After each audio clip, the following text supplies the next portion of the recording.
1027 WNEW, New York. Hello.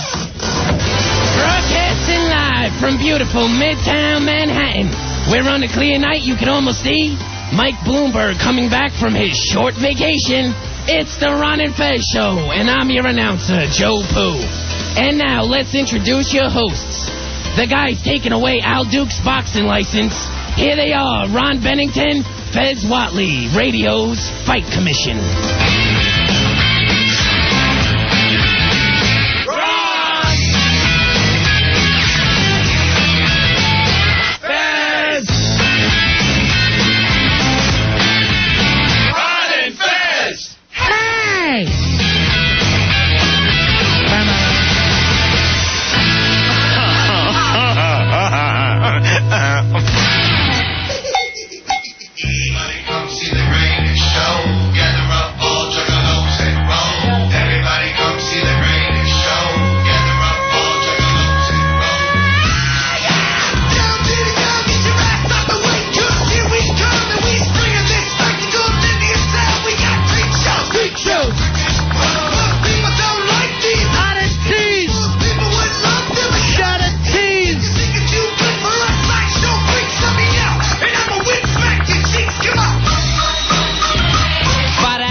Buddies, it's the Ron and Fez Show. Fezzy, back in studio tonight. That's right. Finally found our way out of Farmingdale, Long Island. By the way, we do start the show with water every night, if we can have one in here. I still have no voice from my stupid screaming in Long Island. It was the big-ass night of fights Friday live at the downtown. Thanks again to the downtown. Dave Glicker and his boys, his staff, took good care of us, and it was a lot of fun. I told Fez that night, I go, whatever happens, let's not start screaming. Let's try to really call the fights as best we could.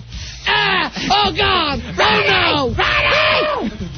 He's down! Ah! What a cluster F. My gosh, I don't know if it made any sense whatsoever. We'll try to make sense of it tonight. It didn't make sense to me, and I was watching it. But I also say this. Our first and foremost thing was to do a live show. Right. That maybe the radio audience could listen in on. I would get to the next one of these that we do. Yeah, make sure you're in the audience because you don't know what's going to happen. The emails that we got from people who went to the fights, Fezzy, they couldn't be nicer. Everybody just said they had a great time. Good. Our producers, I never thought I would say this, fantastic time. Rory, it's like you've been doing this your whole life. At Hawk, I don't know what you did to the girls to get them so mad, but other than that, you did a great job. Maybe one of my favorite backstage moments at the big-ass night of fights at the downtown. Hawk raising his voice. I've never heard it, seen it before in my life. I loved it. I love a new Hawk. All right, so in case you didn't hear, some of the big winners Friday night at Ron and Fez's big-ass night of fights. Billy Staples, second round TKO. Right, yeah. I lost that one. I think I actually went 3-3 with my picks. Yeah, everybody lost with that one. I don't even think Billy Staples knew he was going to win. No, The other big fight of the night, Al Dukes versus Joe Pooh. Joe Pooh won that one, I believe, Fezzy, and this is unofficial, 7 knockdowns. Wow. You're not going to see that in a lot of prize fights. I will say this. Usually they stop him after, what, the first 6? How's it work?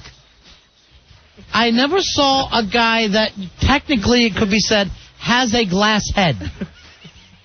Joe Pooh had one punch, and it was just a big haymaker, Fez. Coming from his heels, big roundhouse, into Al's head. Every time that thing connected with Al Dukes' head, Al folded like an old army cot. It looked like someone taking a sledgehammer to an ice sculpture. Wait a minute, here's Al's head getting smashed once. And down he goes. That was it. I remember. I told everyone, be careful in the ring. If you have bare feet, don't step on any of Al's head. He can't take a punch. Here's what I don't understand about Al Dukes. He's never seen dope in his life. Never. He can't F more than 5 pumps. True. He can't fight. He's never been in a fight until the other night was his first. Mm-hmm. And he's from Jersey? Are we sure that he's not from Utah? He might be an Osmond. We need to check on his papers. I don't know where he went to school. Every day at my school there was a fight. There was a fight and there was dope. He went to the School of Hard C's. It just doesn't seem to me that he's from New Jersey. And, along with that, grew up in the area. Can't find his way anywhere on a subway. His first 3 months here, cried at night. Right. If we tried to put him on a subway. But however, always pulls the train. That's true. Joe, I guess you get to say whatever you want for the rest of your life. Now, does this mean that Al's gay because Joe won? I'm not sure what the stipulations are. You can't come popping in here as gay as a cricket. Joe, here's the weird thing about Joe Pooh. We were right. He never trained at all. He didn't have any kind of cardiovascular. He made no boxing sense. But the fact is, you got it done. And like Al Davis said, just win, baby. So you can't bitch at a guy for getting the job done. Joe Pooh went into that fight. I've never seen that face on Joe Pooh before in my life. He looked like a snorting bull out there. He looked like Butch from the Little Rascals. His face was all scrunched up. I'll give you the wink when I'm going to let him have it. What were you, like 11 seconds into that the first time you knocked Glasshead down? Yeah, he hit the ground, and I was like, what the hell's going on? I felt like the strongest man in the universe. I know, your problem is now you'll start picking fights with real people. Here's the thing, and I guarantee you got too much confidence. All right, you had those, I don't know what ounce gloves they are, but they were big gloves. They weren't pro gloves. They were amateur gloves. Right, yeah. I don't know whether they're like 10 ounces. They were bigger. They were just below the 16 ounce, whatever that size is. So 14 ounce? Probably 12 ounce, I think. Okay. At that size. We can check on that. So those are big gloves. They're not like Tyson uses. Right. Also, everybody had big headgear. I'm guaranteeing you, Joe, that you couldn't knock your sister down like as many times as you knocked Al down. I don't think so. I've punched her in the head without a glove. All right, there were 14-ounce gloves. Those things are heavy just to swing. Al has no center of gravity whatsoever. A breeze could come along and knock him off his toes. Not that you're just a breeze, Joe Pooh. You did a great job. It was a very, very bizarre night all the way around. Joe, we can't take anything from you. You always said, I'm going to kill him, and you did. You used to sit there on your fat ass in the office, smoking a cigarette, saying, I got it, I got it. In between the second and third rounds, when Opie, who literally was as happy could be that this whole situation happened with Al Dukes, came over, put a cigarette in Joe's mouth. Joe started smoking it. The place went crazy. If I was Al then, I would have cried. I got so much energy from that double camel he put in my mouth. Like Underdog super energy pill or something. I think he dipped it in some black tar heroin so you could relax. It was a bizarre night. It was really, really weird. And Joe Pooh, you did exactly what you said you were going to. All right, the title fights had everybody frustrated. But once again proven, a man can beat a woman. He bloodied the nose of Too Cute, which had me a little frustrated. Because I gave him the wink on that and said, take it easy. I didn't think he hit her very hard, but somewhere along the line he caught her in the nose. Yeah, he kind of gave her a nice slice so that there was a trickle going down her lip. And then with lobster claws, that son of a bitch Tuttle just went in and started carving her up like she was beef. And she came to me, Fezzy, and said she was going to throw up. I saw her grab her liver and come staggering over to you. Yeah. And I don't know what she was trying to say. He gave her a body shot. Yeah. And he rocked her with it. She came over, her ovaries were in her mouth at the time. Yeah. So I don't know what she was gargling to me, but No wonder I couldn't understand her. I really felt bad about that. She had a mouthful of oves. And eggs dripping from her tongue. All right, teeth. It's like those nature films when you see a bear bite into a salmon and just all the roe just comes spilling out. Ooh, that's chunky. I can't be around people when they're sick anyway. That's why I couldn't be a doctor. That and that whole post-high school schooling thing. Yeah. I guess you got to go to school after high school? Yeah, college and med school and stuff like that. What's it called first? After high school is called what? College. So, College. They're the ones that play football on Saturdays. then cool. Then I like this. Not mine, it was community. You went to community theater after high school. To be, and forget it. So, the black belt fight, Fezzy, a disappointment all the way around. Yeah, that was Mikey D against Jesse Grubman. And Jesse Grubman punched like he was from the Hamptons. I don't know what his black belt is in, but I can't imagine anything other than catering. I think it's a black belt that goes actually with a tuxedo. So... Very, very bad fight. It was not a crowd favorite. No, Mikey D won that one going away. The two... that winner I picked, Mikey D, yeah, with his Broadway experience. Although, I mean, it didn't seem like he landed enough punches to excite anybody. We were really hoping to see that Jesse get whacked. Well, that was a situation where you're watching the fight and you're hoping, all right, there's where they start to mix it up. There's the crowd. That's how.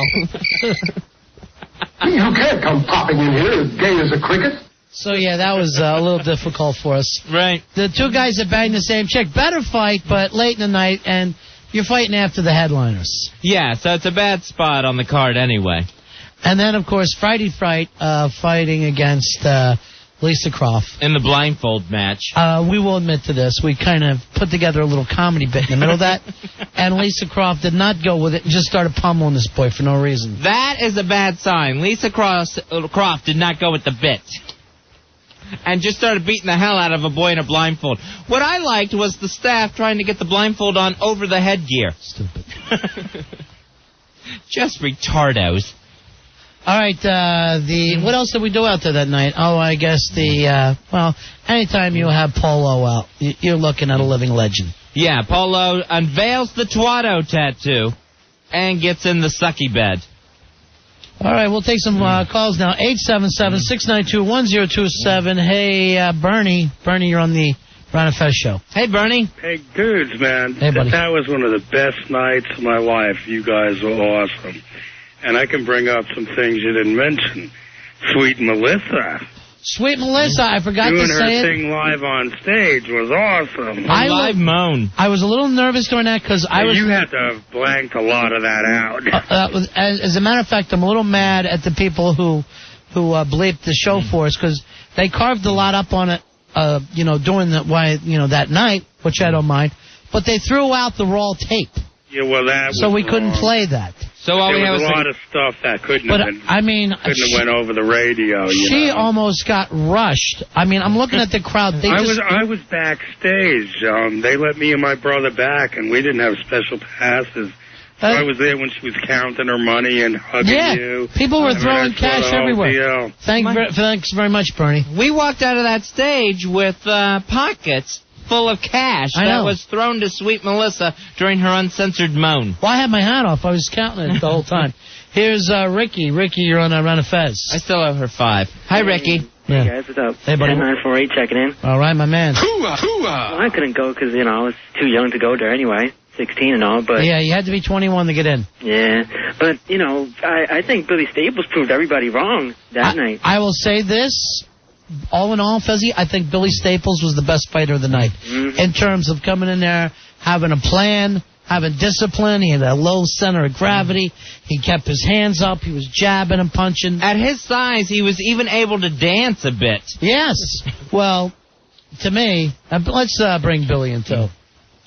Staples! No! Now finally he's coming in here quickly in an orderly fashion. Here's the thing. We know you have the speed and the wind to do it every night. I know. And I'm putting up some radio quotes here. Paranoid hurt his knee. Oh, brother. Which, how could that happen? Right. And he's laying there in a heap, and Billy was doing the Irish jig over his head. Right, yeah. That might have been as happy as I've been in my whole pathetic life. Billy just doing the river dance around his prone opponent. Billy Staples, congratulations, by the way. You did it, Billy. Thank you very much. You didn't think I had it in me, but I put that son of a bitch where he belonged, on his back. And didn't have any problem at all with it, right? You knocked him down twice. Yeah, twice. Do you think he faked the knee thing? Oh, please. Yeah. It was so ridiculous. I felt so unfulfilled. I wanted him to come out again. I wanted to pummel him a little more. Well, then he just laid next to the ring forever after his fight was done. I know. They had the EMTs looked at him after the fight, and they said, we can't do anything for him. There's nothing wrong with his knee. Just put ice on him. Make him feel happy. Well, I give Paranoid all the credit in the world for showing up, because a lot of people didn't think he was going to come. I didn't think he'd be there. But he did. I give him credit for that. And Billy, I'm telling you right now, maybe we caught you a little too late, but I think we could have actually did something with your career, boxing-wise. A late bloomer, Ronnie. I never boxed before. I loved it. Maybe you're like the boxing version of that new Quaid movie, where the old-time guy comes out and starts becoming a baseball player. Oh, right. Somehow his arm healed so much better. Yeah, that could be you with boxing. Could be. Because I'm looking at the heavyweight division right now. It's in tatters. And I saw you fight, Billy. It was nice. I worked hard. I was ready. You pissed me off, you're going to pay the price. And that was it. I proved it. You said, how well do you think you could do in the tough man contest? Give me another 20 pounds, and I think I could drop another 20. I think I gain. Yeah, I thought you wanted to put on some weight for that. No, and I think I could hold my own pretty well. Do you think that you could go the distance with Butterbean? I'm not saying beat him. I say go the distance. Oh, hell yeah. Yeah, I think you could too. Butterbean could use some staples. I'm just glad everyone from our staff won. Well, not everybody. Glasshead did not make it through the night. All but one of our producers won. Right, I said everyone that works on our staff. Oh, okay. Oh, okay, well, that part we can't fight.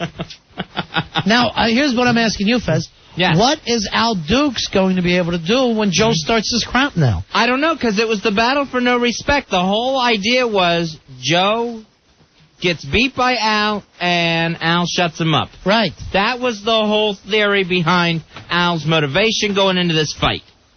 Now, how does he say anything but, what can I get you, Mr. Pooh? Do you need a drink, Mr. Pooh? I like that. All right, let's bring Al in here. And bring me a drink.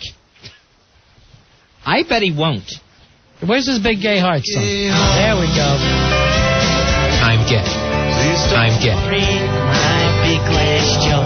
You can't come popping in here as gay as a cricket.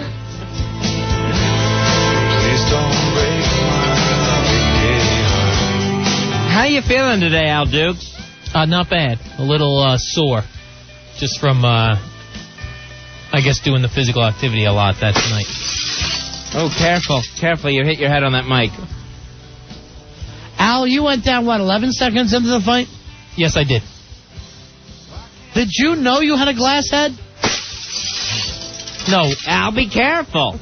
I'd never been hit in my head before, so I really had no idea what was going to happen. Next time you get in a fight, you think maybe throwing a couple punches might be a good idea? Ducking some punches and then throwing your own?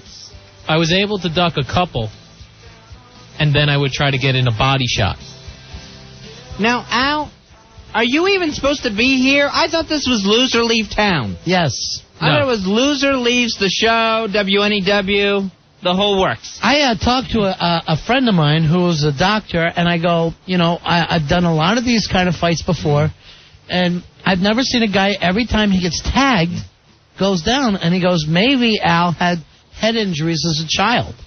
Oh, is that the case? Not that I'm aware of. I've never been hit in the head. So that first one, 11 seconds into it, really caught me off guard because I did not know what to expect. You lost all focus then and you never got it back. Right, I went down. Eye focus. Your eyes were in a really weird place. They got four sides white and then got stuck there like you couldn't blink. Now also, we went walking out and kind of distracted the referee and got out at least a 20 count because I didn't want the damn night to be over, but I honestly think that if it went fair, that would have been over at 11 seconds. Like Max Schmeling laying on his ass. Well, the ref held up fingers, and I was able to tell him how many fingers he had, so I was fine to continue. He was flipping you off much like the crowd, Al. So then I was able to continue. I know they got some Windex to wash his face so that the glass wouldn't streak. Al, be careful. You put your headphones on too tight. That glass head's going to shatter. This is all Al was hearing at the fight. Crystal Dukes. No bluebirds. He said to me, get rid of the birds and maybe I can fight. One time, Joe Pooh hit him so hard, I honestly think he damaged Al's uterus. Really? Yes. I told you I would. Yeah. Have you seen your guy now, Al? No, I don't have a uterus. Oh, no. I'm gay. They lost it, Ronnie. See, I punched him in the chin, but it's rough there because it gets a normal workout every day. Now, balls? Yeah. Okay. Al, Working the a other heavy thing- bag with his chin. Al, the other situation is, you look at this now, this was going to be your chance to get respect from Joe Pooh. What are you going to do now that this kid who works for you, not only whipped your ass, but literally humiliated you in front of all those people?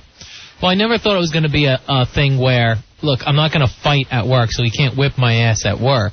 But I thought... You didn't have to. If I showed him, even showing up, I thought was enough to get a little bit of a respect from him. Yeah, right. What? You got pummeled if you went toe-to-toe with them, and it came down to the judges at the end of the third round. Then maybe Joe would have said, you know, I'm a thorn in this guy's side, I'm a pain in his ass, but you know what? He fought me toe-to-toe.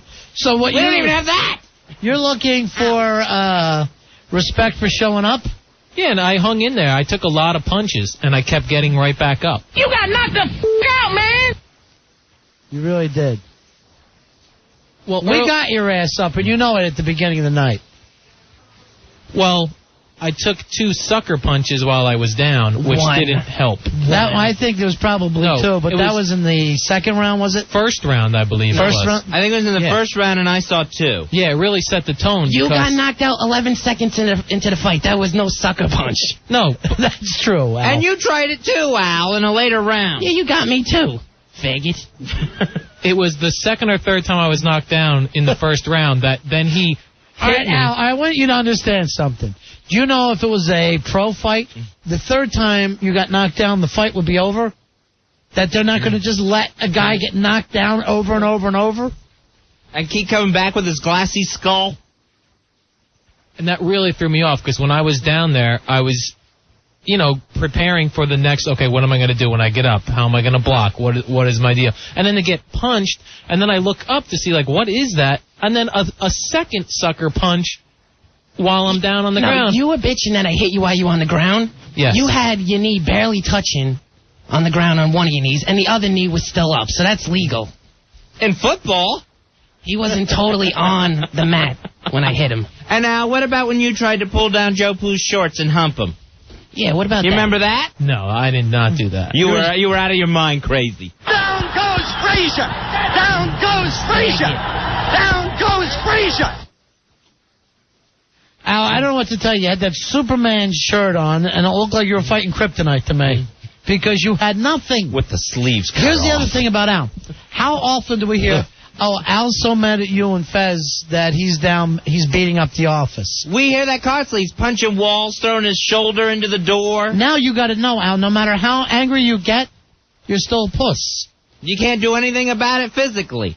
I mean, imagine if you got in a street fight, you're not wearing headgear, the other guy doesn't have 14-ounce gloves on, your head would come apart. Yeah, I've never been in a street fight. I don't plan on getting in street I want you to fights. think about that for a second. Pretty bad. That's all he thinks. Looks like you have a bird sanctuary around your head. Those damn bluebirds just keep circling him. Al, you got Joe Pooh. He's the absolute youngest person on the staff.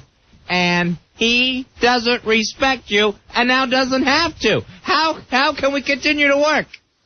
Well, I mean, people are able to beat up their bosses. It doesn't mean they don't respect them. What people? We're not people. No, but I mean, You mean like in prison?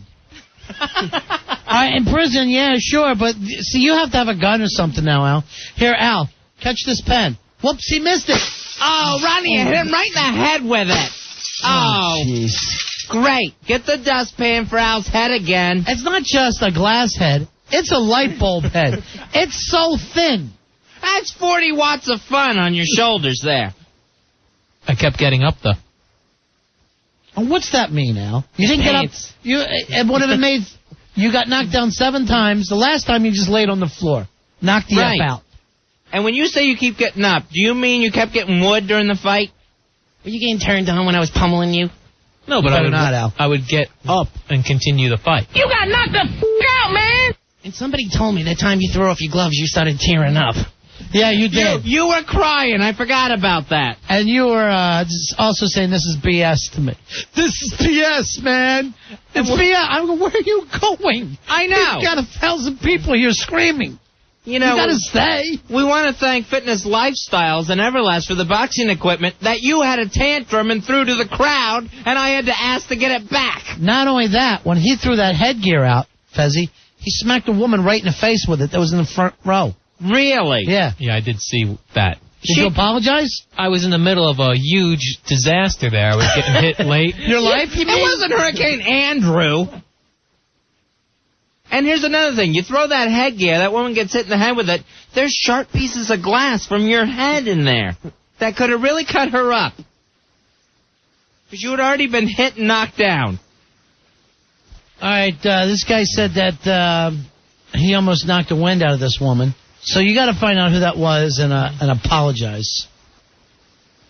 Yeah, if anyone knows who that is. I'm reading a lot of these instant feedbacks. It's a woman with the glass scratches on her head. All right, Nikki's mom says, can we play the national anthem later? Or give her a cut of it. You know, I got to say, some of those people were such animals not to be respectful during the anthem, Fez. Especially this time in our country's history. Please, people. A little dignity. A lot of people are looking for pictures. RonFez.net has tons of them. Some of them very, very good.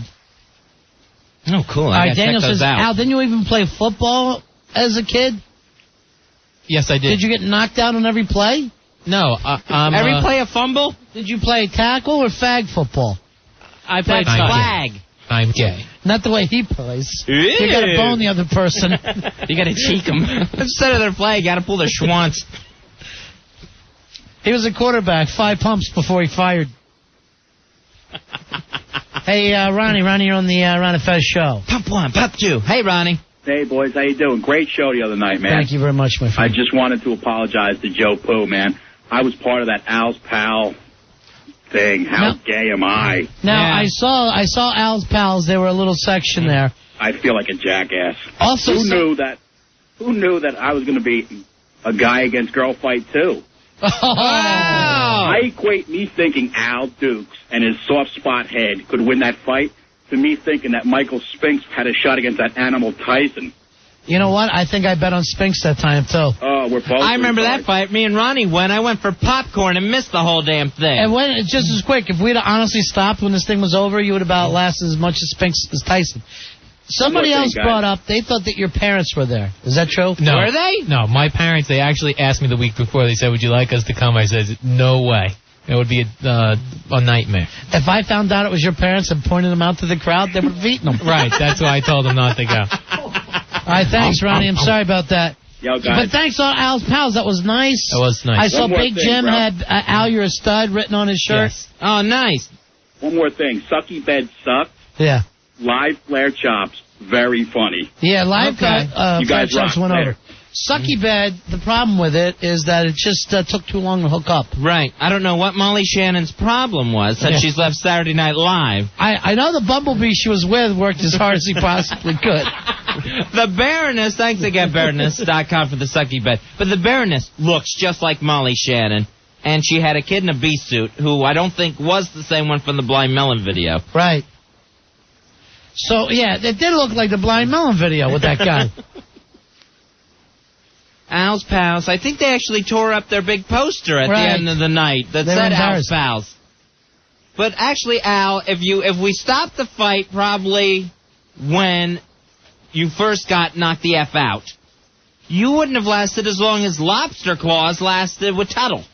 Well, I kept getting up, and, you know, Joe, because he smokes and everything, was tiring out there near the end. Yes, he was tired from hitting you so many times in the head. I've never beat somebody that bad in my life. One thing, if your dad was there, you could have sipped off his D to get energy. I think they're trying to set up the sucky bed. I better get my D to Al. He needs it. Must get to Father's D. Need some Woodbridge energy. Need energy D to survive. Spunk will keep Dukes going strong. All right, Scott writes in, the girl Al hit in the head with the headgear was named Lisa. He hit the guy that he hit on the side of the face of Scott. I want an apology for hitting both of us. I apologize. In my fit of anger, I whipped my equipment. You know what? If you got angry, instead of beating up your equipment and throwing stuff, beat up Joe. Throw one punch at Joe. No, it was very early on. Throw the glove at Joe. We'll count it as a punch if the glove touches them. I got sucker punched and was angry. After I knocked you to the mat. Al Dukes, what is this infantile thing where you have to break stuff and throw things when you get upset? And I take it all the way back to foosball tables. Break yourself, fool! That's what you got to do. Now start to smash your head against the wall. Hit your glass head against the wall. I was just frustrated and didn't know what to do at that time. That's what you have to do. Hit the man who's hitting you. It's an easy formula. My gosh. I've had punching bags react better than that. You've had a tougher time shadow boxing. Unbelievable. It's a big-ass night of fight. All right, Elroy writes in, Al's dad would cut his D on Al's glass head. That's going to fog up the glass. Let's, a little later on, we will play some of the stuff from the fight. Maybe when we come back. Yeah. A lot of these people want to hear some of the stuff. I want to take a quick break here. When we come back, we'll play some of the Al Dukes, Joe Poo fight. It's Ron and Fez. Ron and Fez. 102.7 WNEW. The show after the big-ass night of fight. Yeah, that's what happened to Al Dukes' glass head. Living, hoping, sexy dreams, still surviving on the streets. Look at me.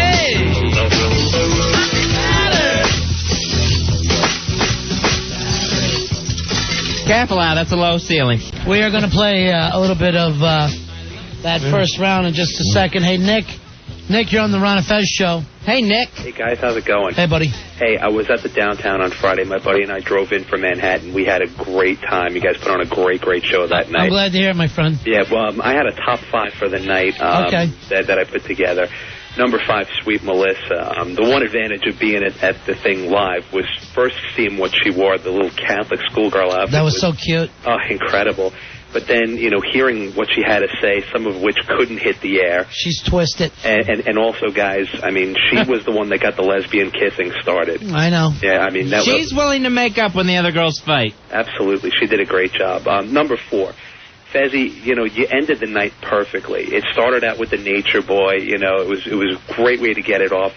But just nailing Friday Fright with the bag of flour, just mercifully ending the fight. Yeah. I mean, hysterical. Absolutely hysterical. Number 3, we loved all the chest slapping that was going on. Flare Billy chops. Staples, sure. Paulo. But I'll tell you what, Ronnie, you surprised the hell out of all of us by faking the chest slap and giving the Charlie horse right to the back of Paulo's legs. Oh, well, that was hysterical. It's the only way I was going to be able to drop the big man. I know his weaknesses now. Ronnie did drop the beast. It was hysterical. I'll give you my number 2. You know what? People were getting on Tuttle all night because, he's fighting girls and this and that. Right. People gave him a real hard time at the end of the first fight. A lot of people. He knocked him down the 3rd time. Al Dukes was on his knee, looked up, and Joe Poo just hit him again. He was ruthless. I counted that as the 4th knockdown. Yeah, guys, he was ruthless. I looked at my friend, and I said, Al doesn't have a chance to come back in this. And you're right. And all it comes down to, and you cannot teach it, you either have it or you don't, but it's heart, Al. And we always complain to you. Thanks a lot, Nick. Okay, that no matter what it is in your life, you lack heart. And this proved it. You're in better shape than this kid. Yes, I am. I think I had heart in getting back up, though. No, you didn't. You kept going down. You don't have a passion for many things in this life, Al. You don't do many things well. Can't believe you're from Jersey. You don't F. You can't drink. You never saw dope. And you can't take even a jab. You go down. You've never been in a fight. How did you grow up in Jersey? I was a quiet kid. And by a quiet kid, you mean girl? No. And I hung out with some kids that were tough, but I never got into fights. Tough compared to you? Yeah, they were tough kids. They would fight a lot after school. Just compared to you?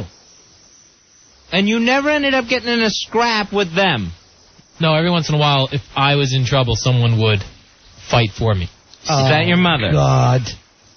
Seriously, Al, I fought the biggest nerds in the class that couldn't fight at all, and I would just beat the ass out of them every day, and they've swung at me. Sure. What a beautiful story of success. All right, let's and Fez, while we're listening to this opening round, from the bell to when we say Al goes down, which we probably were a second or two late with that. Right, yeah. Let's figure out how much time it took. All right, we will start counting when the bell rings. There we go. Main event is underway. Oh, Pooh catches him right out. Joe Pooh is rocking him. Pooh going for haymakers. Al Dukes is down. Al Dukes is down. Al Dukes got caught in the top of the head and is down. Seconds into this. All right, we look at that, Al. Fez, did you watch the clock? I timed it on the board. All right, I came up with 8 to 9 seconds. 8 seconds, Al. Yeah, well, he, like the caller said, he came right at me. Yes. And the first shot, like I said, I'd never been in a fight. I've never been hit in the head. That was a surprise. What surprised you? That you knew what boxing entails, right? It's hitting people. Yes, but it surprised me the force on the side of the head and then how that shakes up your balance. I surprised you all night. It was like your friggin' birthday party. Surprise! All this kid had, all Joe Pooh had, was the big haymaker, the right roundhouse, and he kept tagging you with it. How about ducking? How about moving? How about when he does miss with it, because he missed with a lot, hitting him? He was off balance. Well, when I ducked and it went past me, I don't know. I lost where I was even in the ring and where he was because his whole body was turned around after he missed. The only time you connected all night is when you hit a poor woman with your headgear. And that was it. That was the only blow landed. In the ring.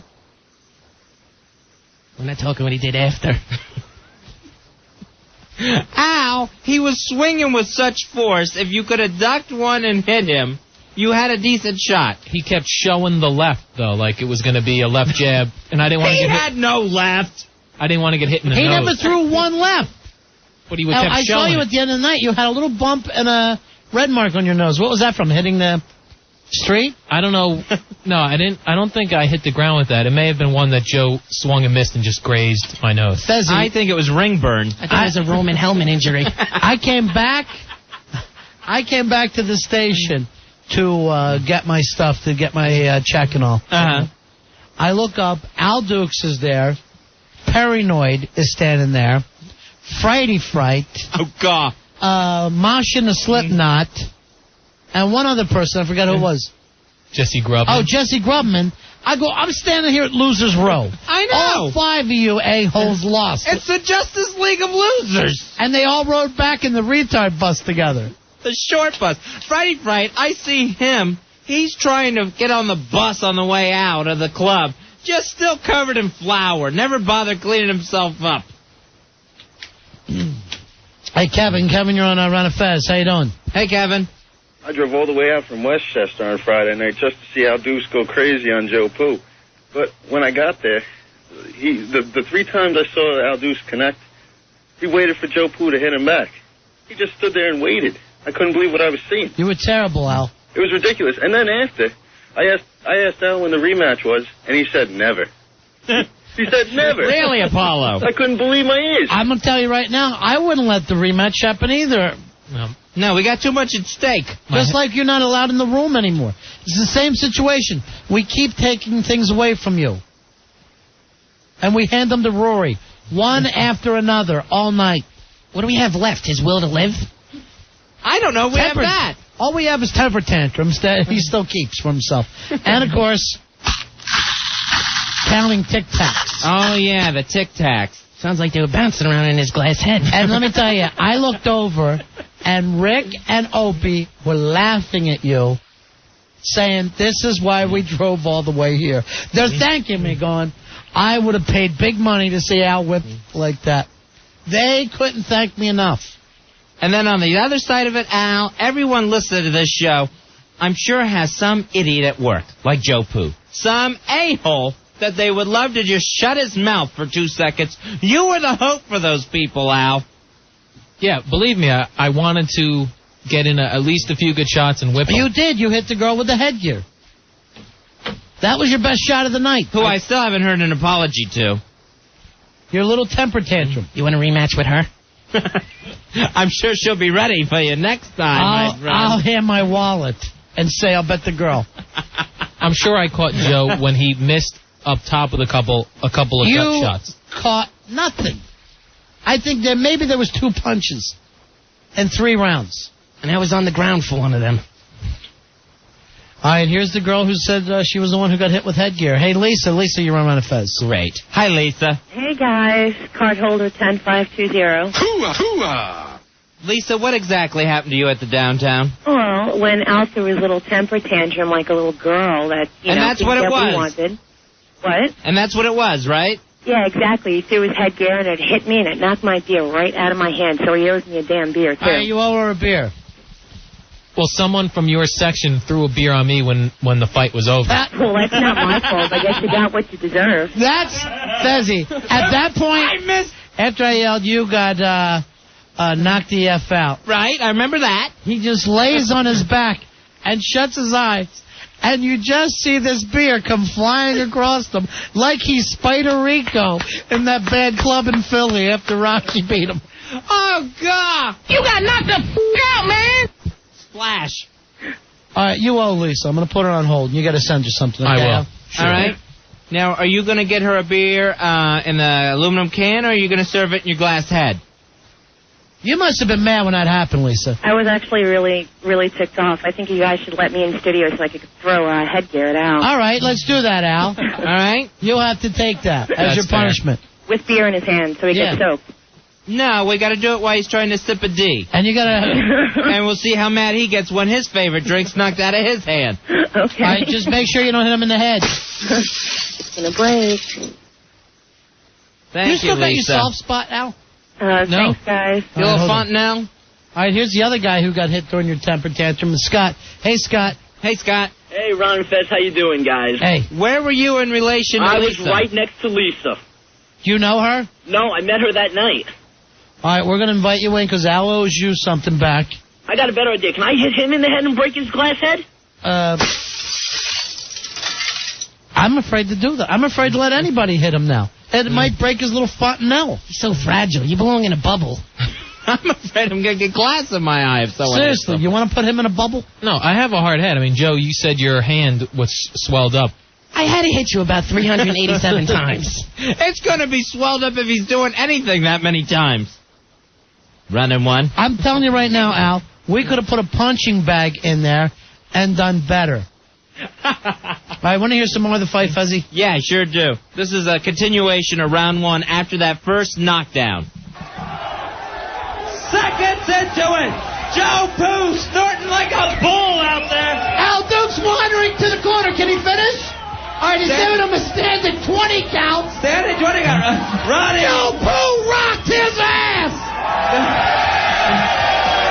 Look at Al Dukes' eyes, Ronnie. They are glazed over. They are incredibly glazed over. Joe Pooh pacing. He's ready to go on.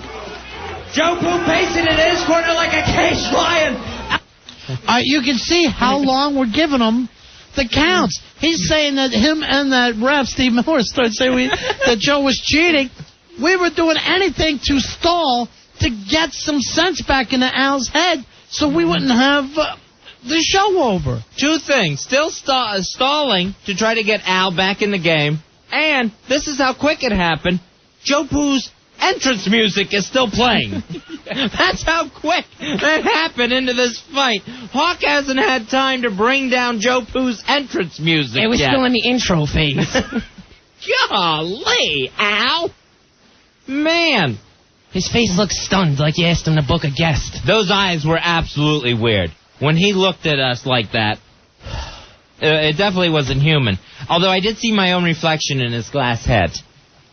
Here's Mitch. Mitch, you're on Ron and Fez. Hey, Mitch. Hey, how you doing, guys? It was a great night the other night, but you guys got to give Al a little more credit. He showed up. He was in the ring.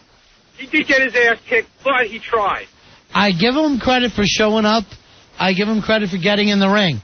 I don't give him credit for his attitude tonight. That's why I come back. If people to come out and go, hey, I gave it my best, I got my ass whipped, big deal. I'm sorry. And left it at that. But now he's acting like Joe cheated or something. Right. Where you could tell in no time at all this thing was over. He owned you, Al. That wasn't fair of Joe to jump on him while he was on the ground. I admit, I agree to that, but that happened 3 knockdowns into this. Yeah, but that was early on when I started really. 3 knockdowns. The fight would have been over, Al, if it was a professional rules fight. Al, do you think you showed a lot of heart? Yes, from... I'm gay. You can't come popping in here as gay as a cricket. All right, Pantera writes in that if you shake Al's head, it would look like one of those Christmas snow globes. Because they're glass, too. Pantera, why I know that you're listening. Your girlfriend is a strega, a witch of the worst kind. What she did to that kid.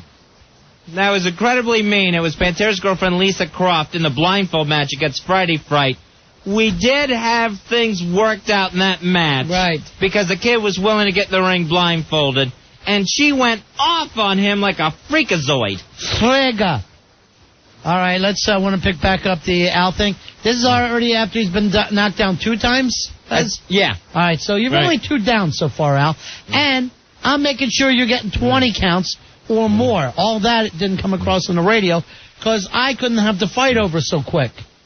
What was I going to do, bring Mikey D and that other girl up? Jesse. All right, we continue with still round 1 of Joe Poo versus Al Dukes. Al Dukes gets the go-ahead from referee Steve Miller to continue. Oh, my gosh. Joe Poo headhunting again. Joe Poo. Al Dukes is down again. Al Dukes. That's 3. All right, let's stop it. Look how quick this happens, Al. I mean, we played that clip there for 5 seconds. From Fez saying, yes, the referee gives him the go-ahead, to he's down again.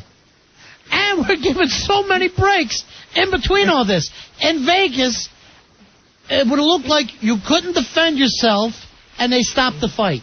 It was a weird feeling getting hit in the side of the head. I've never felt that. So it was very strange. So you fall every time? It takes your balance out, especially getting hit near the ear. That throws off your equilibrium. Do this, Al. If you're in your apartment, someone breaks in, pull up your dress and say F me, because I can't defend myself. F me and promise not to hurt me. All right, let's pick it back up. I just want to see the picture of people breaking into his apartment. Down in a corner! And Joe Poo is getting only angrier. The more time Al Dukes spends on his back, the more pissed Joe Poo's getting. Is that Nature Boy? Al Dukes is getting another standing 20 count. You better stand up and fight or he'll kill you. Can you go on, Al? Al is ready to go on. Al says yes. The referee says yes. And they're back again. Joe Poo. He's down. Oh my God. Joe Poo won't let him up. Joe Poo won't let him up. I think that was 5. Oh! He's still hitting him down. All right, this one start acting like a puss. But you saw, we were wrong. After 4 knockdowns is where he started to beat up on you. And he was. The more he wanted to beat on you so bad that every time you fell down and got knocked down, he would just get furious. Joe Poo. All right, hey, Tommy, you're on Ron and Fez. Hey, guys, Tommy V, how you doing? Hey, buddy. Hey, Tommy. 327. Hey, one of the funniest parts, man, during the fight, Joe Poo, and was Al kept hitting his head on the air conditioning duct. You remember that? He kept going over near. And he kept going under there because Joe couldn't get in there because Joe was throwing haymakers. So every time a gal went ducked inside there. You're using that as a defense, You're Al. using that as defense so Joe couldn't get in there. But I tell you, he hit his head once, though. Yeah. He bumped his head. It was so funny, man. Then he looked at me like, what's going on here? And I said to him, I put my hand on him, I go, you booked this effing club, Al. Right. Don't look at me and go, what is this thing? It's your booking. You were in charge of having the thing covered with foam. No, let me tell you. All right, thanks a lot. Hey, one thing, Ron. The only thing I regret is I wasn't able to. I bought you a beautiful Hutman cigar, and I wasn't able to give it to you. Maybe next time, man. You know what? Somebody handed one of those Romeo and Julietas. Oh yeah, I had a nice. I bought you one. It was like it's like a $25 cigar, a Hutman. I'll get it to you next time, though. Why don't you just come on down? I'd love to meet you. Yeah, right. I'm serious. Come on in. Bring your cigar. I'd love to meet you. You want to come down and hang out with the show? You're more than invited. All right, hold on. I'm going to put you on hold. All right. Sure, you come in, buy a nice cigar, you come in.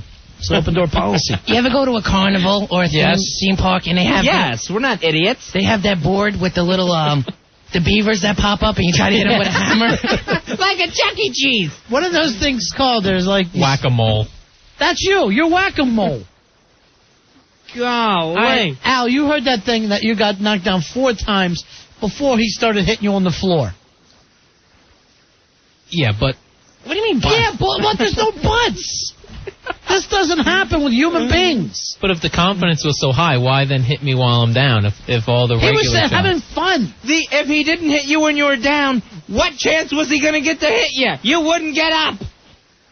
He wanted to go out there and beat you up. I felt like a polar bear and I was smacking a seal around. And you were denying him that. All right, by the way, it's Jester from the message board. Gave the cigar to Opie to give to me. Thanks, Chester. All right, Jess. I like getting Cuban cigars. I like any kind of... I like free tchotchkes from people. Nice. All right, do we have some more of this stuff to play? What we have running here is we just talked about how Al's trying to quit. We're in between rounds here, and here's where Al starts bitching like a woman. All right, we got to take a break, and we'll come back and pick that up. All right. Al Dukes on, I can't believe, the most pathetic day in his whole pathetic life. You're such a loser! Second, you forgot his birth. Oh, yeah. That was bad for his mom. I'm still proud I got up after every shot. That was an abortion. It should have been. I've seen funner abortions. I've seen abortions that gone longer. I know that. I've seen fetuses do a better job of fighting back. 877-692-1027 is our toll-free phone number. It's the Ron and Fez show. Ron and Fez. Frequency 1027 WNEW.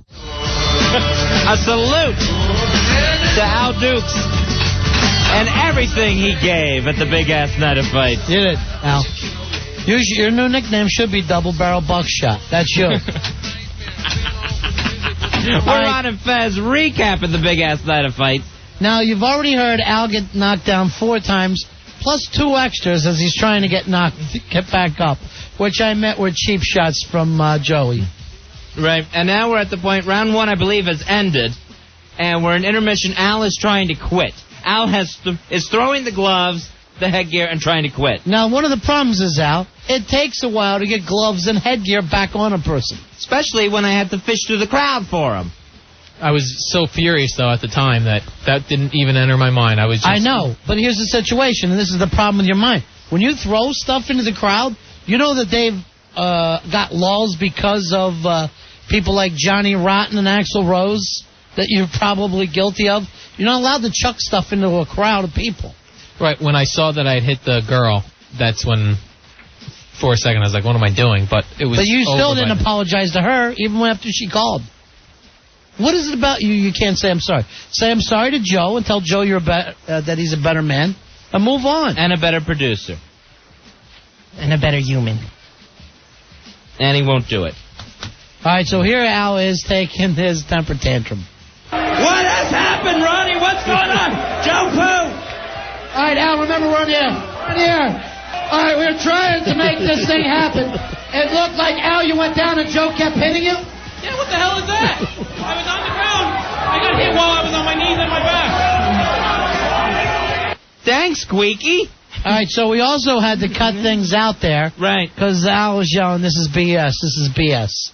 So I have to tell the producer of a radio show, remember, we're on the air. Right. By the way, I had no vocal cords left at all. Sounds like Tom Waits. Yeah, let me check on Al Dukes here.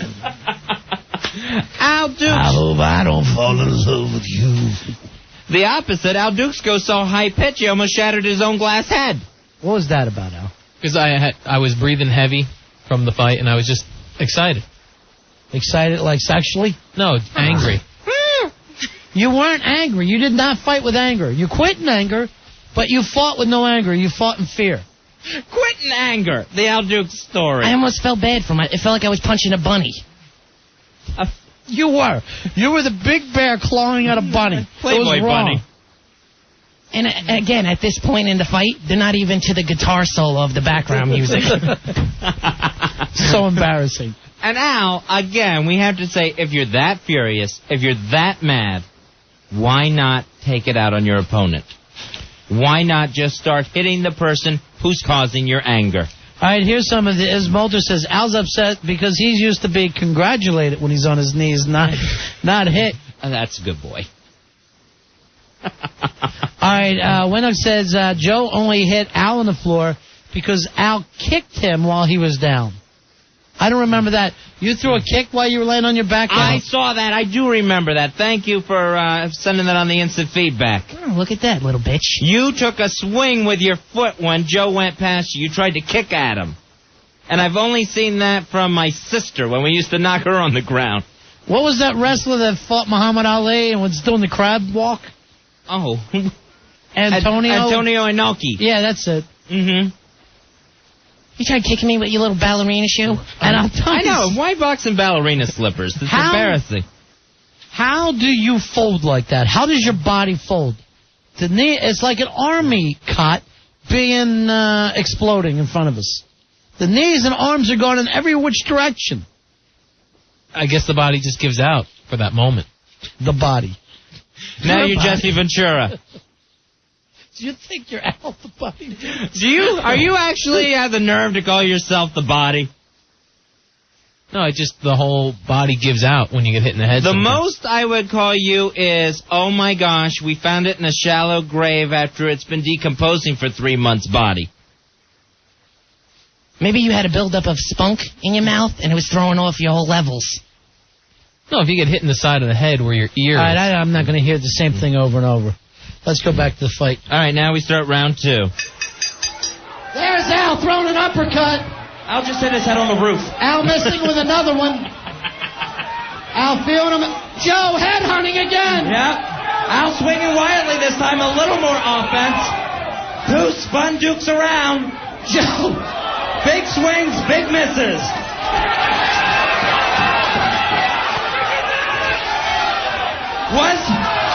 Was the cooling off period too much for Joe Poo? Did he lose his anger? Joe's landed some bites. Oh, it's a push down. They're both down. Oh, man. We suck. We suck. Tell me what happened. Tackle. And Al Dukes threw a cheap shot. Al Dukes threw a cheap shot. Al Dukes with a big rabbit punch as both men lay on the canvas. Al Dukes clocks Pooh with a rabbit punch. All right, so we did a terrible job of describing that, but basically, Al turned around, tackled Joe Pooh, laid on top of him, and then hit him with a punch on the ground. Yeah, he tried to get me up against the ropes, and then I shoved him, and then he fell, and then that's when I jumped down to get him back. Make it sound less exciting, Al. I tried to let's get him move back. on. Glassy. Let's move on. All right, this is still round 2. Joe is missing with those roundhouses, and he connected within the first one. There's one. Al Dukes in trouble. Al Dukes in trouble, dances out of it. Theme for the night. Another knockdown, or was that a slip? Is that a slip or He's staying down. All right, let's get up and finish that round. Joe Pooh really looking like he needs some air over there. Right. In his corner. Here they go. Oh! Al Dukes goes down at the bell. That was the bell. How many knockdowns are we at now? Saved by the bell. Al Dukes saved by the bell. I think it's close to 8 knockdowns. Because I think there was 4 in the first round. There was 2 there, and I think there was 1 earlier. Golly. This is incredible, Al. We can't do the show. We can't broadcast because you're constantly on your back counting the lights. How many lights were there? You had the best view of the ceiling. They look like pretty Tic Tacs. You were like a kid at a 4th of July fireworks show. You just laying on your back with your hands behind your neck, looking up in the sky. It was so awful. And I'll tell you what was nice is every time I thought Joe Pooh was running out of steam, like the wind was just getting to him, boom, he would come through and hit you in your big glass head again. Unbelievable. Hey, Black Girl, thank you so much for running that show for us the other night. Black Girl was back here at Master Control during the big-ass night of fights. Did you enjoy it from your end? Oh, I loved it. I was laughing my ass off. Now, did you ever think Al was going to take this kind of beating? No. I knew he was going to get knocked out, but I didn't think he'd get knocked down like 10 times. Is this the first time you saw a white guy take a beating from another white guy this much? It was literally like betting on a white guy in a championship bout. And I did bet on Al. You never feel like it's the right thing to do. I knew Al had the better cardiovascular, and it means nothing if you've got tin for a head. We're going to get your head recycled. See how many pennies we can get for it. I thought the cardio work would have helped out, but I was huffing and puffing also. Yeah, if we were going to jog around, you probably would have beat me.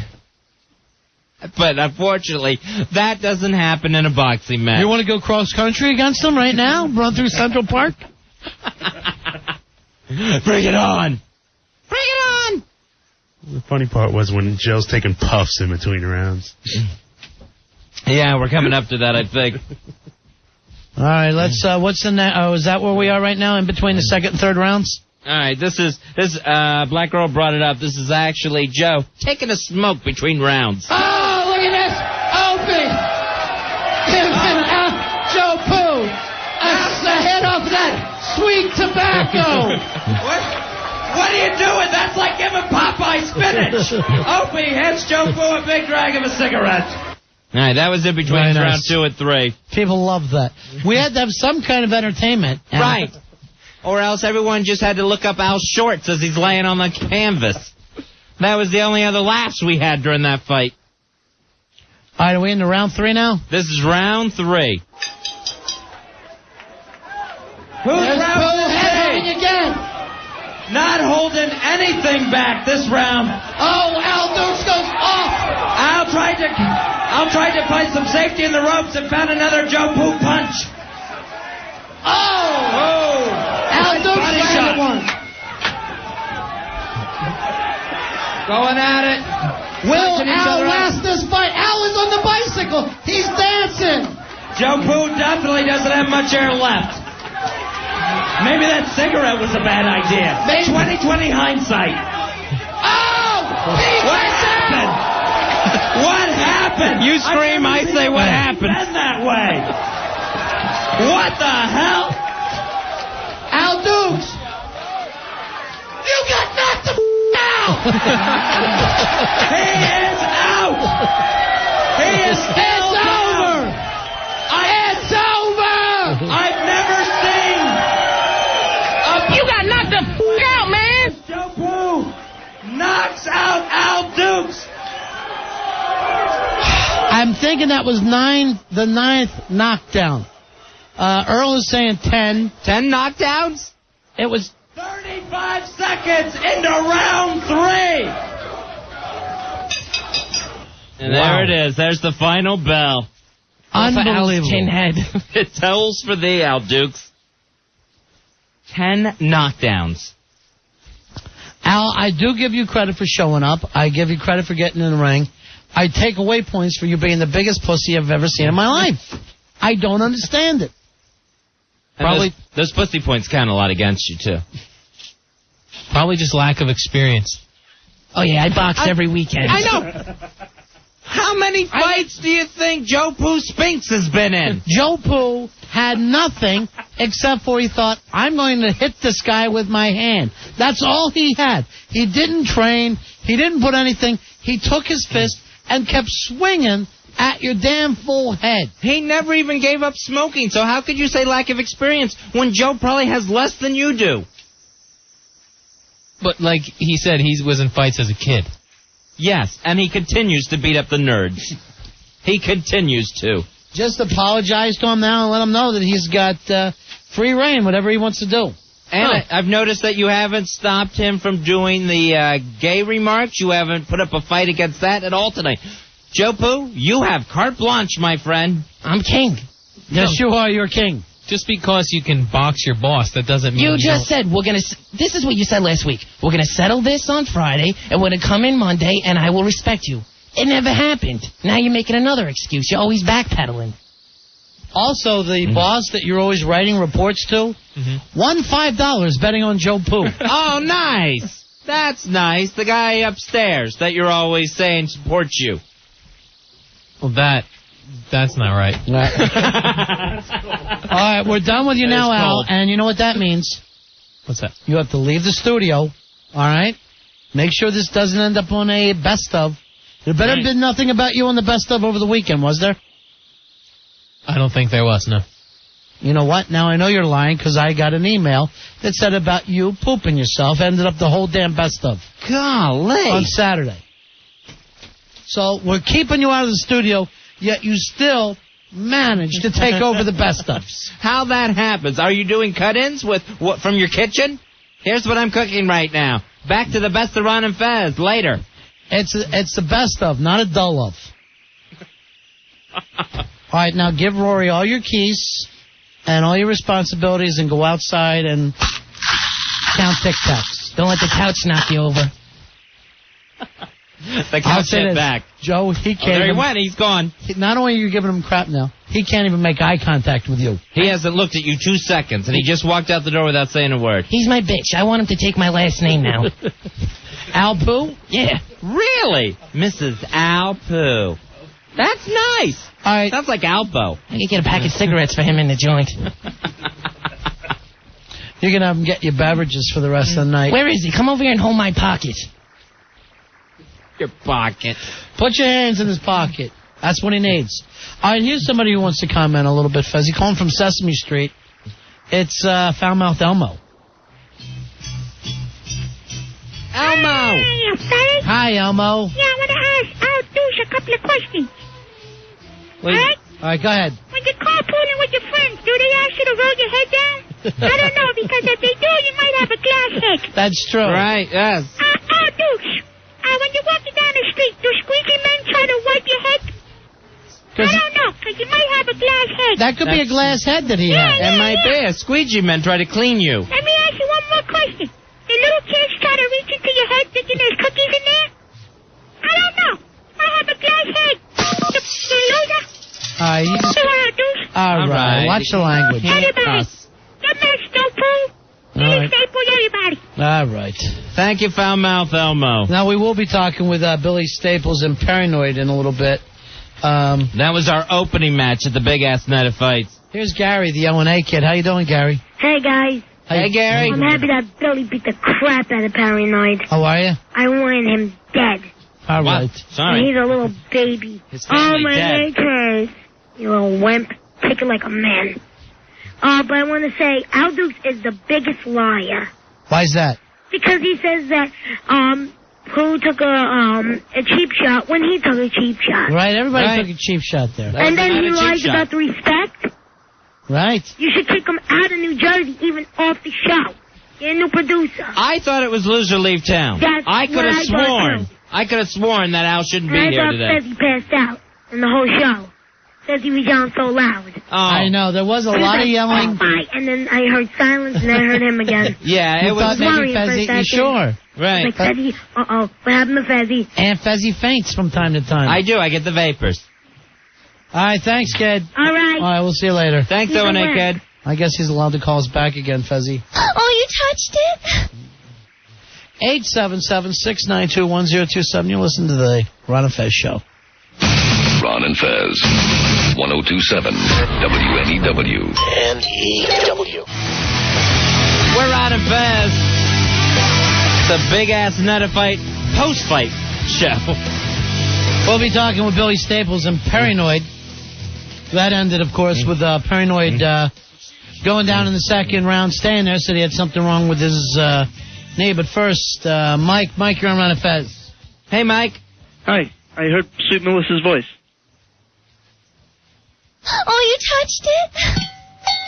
There's the winning cowbell, Mike. All right, guys. Thanks. All right, hold on, my friend. Okay. Mike, you hold on. You're going to the big-ass prize closet. You're getting that gift certificate to Avante Salon and Spa. You're going to love it there. AvanteSalonSpa.com online, or give them a call, 732-780-0222. And you're also registered for a chance to take the Hot Wire Travel Challenge this Friday on the show. If you're chosen, you can win a Hot Wire travel voucher valued at $1,000. Use it to purchase airfare, car rentals, or hotel accommodations at Hot Wire for the destination of your choice. All right, Fezzy, let's go over some of this stuff we heard. Let's right away going to Billy's. Well, you know, with Billy, we don't even have as much to play with as we did with the Pooh Dukes fight. Right. Because it went over so quick. So we'll play Billy's intro. Billy coming in. The first man coming to the ring, a local boy from Long Island, New York. Hailing from North Belmore, Long Island. 5 foot, even. Nearly 300 pounds, most of that Staples, and weighing in tonight at 90 proof. Billy Staples! Staples! No! Staples! No! Oh, he looks great, Ronnie. He looks fabulous. All right. All right, big man, don't wear yourself out. Came in dancing. Ronnie's got pizza stains on his T-shirt. All right, buddy, good luck there. Don't want no coffee and tea. All right, that's Billy. Someone check his water bottle for scotch. That was Billy heading into the ring. Dead serious, Ronnie. Dead serious and ready to rock. Here is Paranoid, his opponent. His opponent! Hails from Washington, D.C. Home of WJFK and Jeremy Coleman and Ken Stevens. They're bastard people. They are. At 6 feet even, weighing 265 pounds. He's coming to the ring. His name is Paranoid. That's Paranoid making his way into the ring. Now, of course, the big surprise, shocking guest that Paranoid brought with him. I had no idea this was going to happen. Becky, I cannot believe this. I cannot believe this. What? Bring the music down just a little bit. I have been told in Paranoid's ring, he will be joined by Martian. What? The Slipknot. Martian! Martian is here. You gotta be kidding me. Martian? You brought Martian here? I am not a retard. Great. I am not a retard. Now the retard chant has started. I am not a retard. I am not a retard. She's not a retard.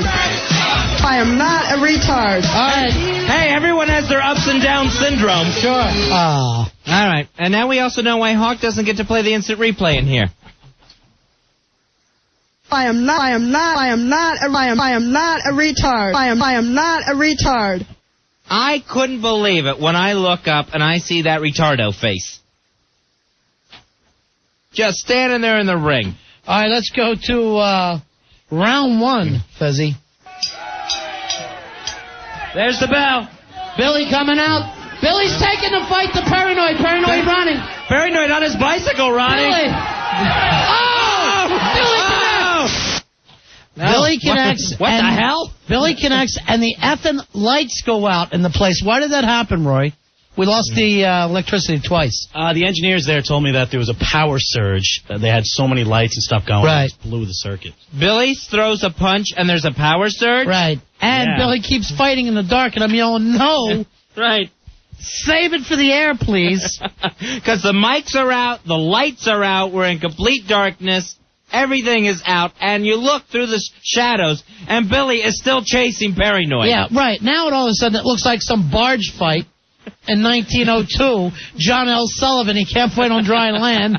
Guys have to use their lighters so that people can see. The lights come on and someone's got a knife in their back. So we finally had to get that under control. All right, let's go back into the rest of round one. Once the power came back on at the downtown. And the round continues. Oh, Billy again! Oh, he's holding his knee! Billy taunting him! Paranoid is down! One more time, that's another knockdown. Scored for Billy Staples. All right, somebody pour in a beer. limping. He is limping. All right, that's where the Paranoid came up lame for some reason. Right. Not exactly sure why. All right, what's next, Roaring? Round 2. All right, we're moving into round 2 here. So as you can see, Paranoid already injured. So twice he goes down, and he started holding his knee around that point. So he's a wounded animal going into round 2. Round 2. Paranoid coming out. Billy still throwing punches. It's Billy's. Paranoid in Billy's got him in the corner, Ronnie. Trouble. Paranoid in trouble. Billy still throwing leather. Billy Staples. Oh, look at Billy shocking the world. Look at Billy duck those shots. Paranoid goes down. Paranoid is down. Billy, the crowd getting behind you there. You know, Fez and I have done a lot of these boxing matches. I never remember so many knockdowns. In amateur fighting. We even hosted the Tough Man competition before. Not nearly this many knockdowns. All right, let's go back in after he finally gets back up again. Yeah, we continue round 2. Billy Staples not only landing body shots and head blows, but also ducking everything. Paranoid says he's ready, but I think he's looking for an exit sign. We're going to start it back up.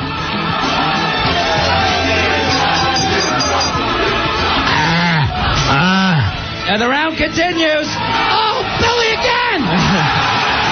Oh, he's holding his knee! Billy taunting him! Paranoid is down! One more time, that's another knockdown. Scored for Billy Staples. Somebody poured a beer. Paranoid is limping. He is limping. We ran the same thing twice. All right, this is the first time his knee got hurt. All right, let's get back into it. Let's give me the final part of round 2. All right. Paranoid has decided not to finish the match. He's bailing on the 3rd round. He's bailing on it. So, not answering the bell. Billy Staples, congratulations. That was all you, Billy. Thank you very much, Fez. Now, I appreciate that more than you know. The girl whose honor did you fought for, Bill, did she talk to you? No. Oh, yeah. She said, she goes, I just want to tell you how much you appreciate it. And I was like, I clicked off the instant message. Really? Yeah. Why? You hung up the computer on her, huh? Because she's got a new boyfriend? Yeah, I have no time for that crap. So you are officially single now, too? Yeah. It looks like. Mm-hmm. All right, so let me tell you something, big man. The way your life is going now with your boxing career and stuff, you're cleaning yourself back up again. Yep. I'm seeing hot chicks in your future. Hot chicks are in your future. Because I had a couple girls at night say to me, tell me about Billy Staples. What's he like? What's he about? What's his story? You look good that night, big man. Fezzy, it felt good. I really worked hard. I put a lot of effort into it. Like I said, when I get pissed off, when I get motivated, watch out whoever's in my path. Well, I wondered, I think I mentioned to you this after the show Friday night. Are you going to stick with the training? Are you going to stick with your athletic program? Yeah, I'm going to. I'm just going to cut it back a little bit because Only 20 minutes in the sauna? No, that's the best part. I'm not cutting that back. Of course not. No, I'm just going to cut back to a few less days a week because it's a lot. It's a lot of hours to get there and stuff. But I'm going to stay with it because I enjoy it. Love going over there. I love the way I'm starting to feel. Yeah. The flabs, where I lost the weight, it's firming up. I feel great. All right. We're not doing a commercial. We're just talking to you about your life. This is what turns the broads off. All right, let me ask you this. Taking a breath. How do you feel about Paranoid now? Is it all behind you? You feel like, you guys, you settled this thing? Oh, it's over. I mean, were you guys hugging after the fight? I know he was down. I didn't say a word to him other than show the EMTs where he was. I didn't say a word to him. Well, he was laying on our stage for so long. No, it's... the guy shot his mouth off. I did what I said I was going to do, and it's over. I don't want to hear another peep out of him. All right, here's Craig. Craig, you're on Run and Fez. Hey, Craig. 89-14, boys. Hey, buddy, what's happening? Yeah, I was up close, and Billy broke more of a sweat helping put the sucky bed together than did with that fight with Paranoid. You were busting your ass to get that sucky bed to get Paul off the hot seat. Something you guys didn't talk about? Crazy Claire. Gorgeous. Yeah, well, we're going to talk. Crazy God. Claire made a big impact on people. Thank you very much. All right, see you later. Crazy Claire really did look good, and unfortunately the Hawk screamed at her. But, that's neither here nor there. I don't know what happened. Hawk versus Crazy Claire. Look who's on the line right now. It's Lobster Claws. Lobster's Claws. Hey, Lobster. What's up, hey, guys, what's up? Hey. Billy, I wanted to let you know after that fight, you definitely are the one for me. Oh, hear that, Weeble? That's so sweet, Jenny. Thank you. You got the EMTs for her, too? Yeah, I did. Yeah. Oh, my God, he got the NCs for me in a heartbeat. After you got punched in your ovaries? Or what's left of them? They look like martini olives at this point. You didn't do too good in your fight against Tuttle. He sucker punched me as soon as I walked into the ring. I had no chance after that. I was so dazed. The bell rang. You want to fight him again? Maybe if I train a little bit more and get my strings pumped up. Get your strings pumped up? Oh, her arms. Her arms. You called them strings hanging out. Oh, that's right. I was hoping they weren't, other different kinds of strings. So, Lobster Girls, you'd like to go out with Billy Staples now? Yeah, if you're still up for it. Billy? I promise we won't drink. Look at the turnaround. Would you like to have a sober night with Lobster Claws? Out of the studio? Out of the studio. In the studio and then out. Sure, we can do it again. Wow. I never would have thought this. We'll give it a sober shot. How's that, Jenny? Yeah, like maybe Stop quarter. Her name Jenny. is Lobster Claws. I'm sorry. Mr. Hine. Jeez. You know, Billy, every time we try to be on your side, you F the show. And we're not even bringing up the air sick thing. We're leaving that out. Okay. The air sick live report. Gah. All right, now look at this. It is a turnaround, though, for you, Billy Staples. Look at that. Now I get the women calling me. Well, so far, someone in that species, Lobster Claws. Well, man. And it's just not going to work. The marriage is not going to work, Billy. You know that now? Yeah, it's done. You're both comfortable with it? I'm very comfortable with it. Yeah. Mm-hmm. Everybody's moved on, and you're going to find somebody new, I guess, huh? Yeah. Now, I saw your wife that night. She looked great. Yeah, that was nice of her. Now, what happened between Friday and today? The fact that she was there to support you for your fight. Yeah, that kind of surprised me to begin with. The fact that she showed up backstage and stuff. But I thought it was a good sign. And and Ronnie's right. She did look very nice. Yeah, all the women look good when they leave me. They lose weight. They take care of them. She lost like 40 pounds. Yeah, my first wife lost like 100 after. I was like, women leave me, they look better. It's like weight off the back. What an inspiration you are. He is right about this, though. A woman leaves you. You see her later. She looks great. Mm-hmm. I don't know why. You couldn't stand it forever. You see her and you're like, damn, she looks good with that other guy. I could, use losing 60. You mind quitting the show for a while? All right, here's AG writes in, Billy, that girl did, whose honor you fall for. I am you, congratulating you, and you did say something back. Oh, that's right. I said thanks. Why would you lie to us? Because I forgot. It wasn't a high moment of my life. I thought you said tanks. No, that was for Lobster That's Claws. for Lobster Claws. Billy, why don't you have a drink with her? Just one more. Under the sea. I can't believe Lobster Claws, who was a mess the night you drank on the show, your drunken mystery date. Mm-hmm. I can't, and she really didn't want anything to do with you because you were in such a even more mess. I can't believe Lobster Claws wants you back now. Boy, that's all it takes is a victory, huh? There's something about a sharp-dressed man, Fezzy, and when you're walking around with that title belt. Now, let me ask you this, Billy. Would you ever want to get in the ring again? Oh, without a doubt. Yeah. You looked great. I felt wonderful, and I felt like it was like I wanted to go more. I felt like it was a job left undone. No offense to you, Joe Poo, but you fought the right opponent.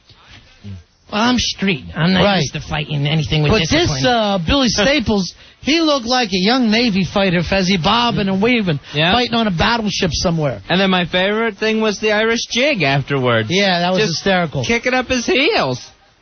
Here's somebody that wants to say hi to it's Macy. Wants to say hi to Billy Staples. All right. Hey, Macy, how you doing? Hey, guys, how you doing tonight? Oh, it's Macy Gray. Yeah, Macy Gray. How you doing, Macy? Good.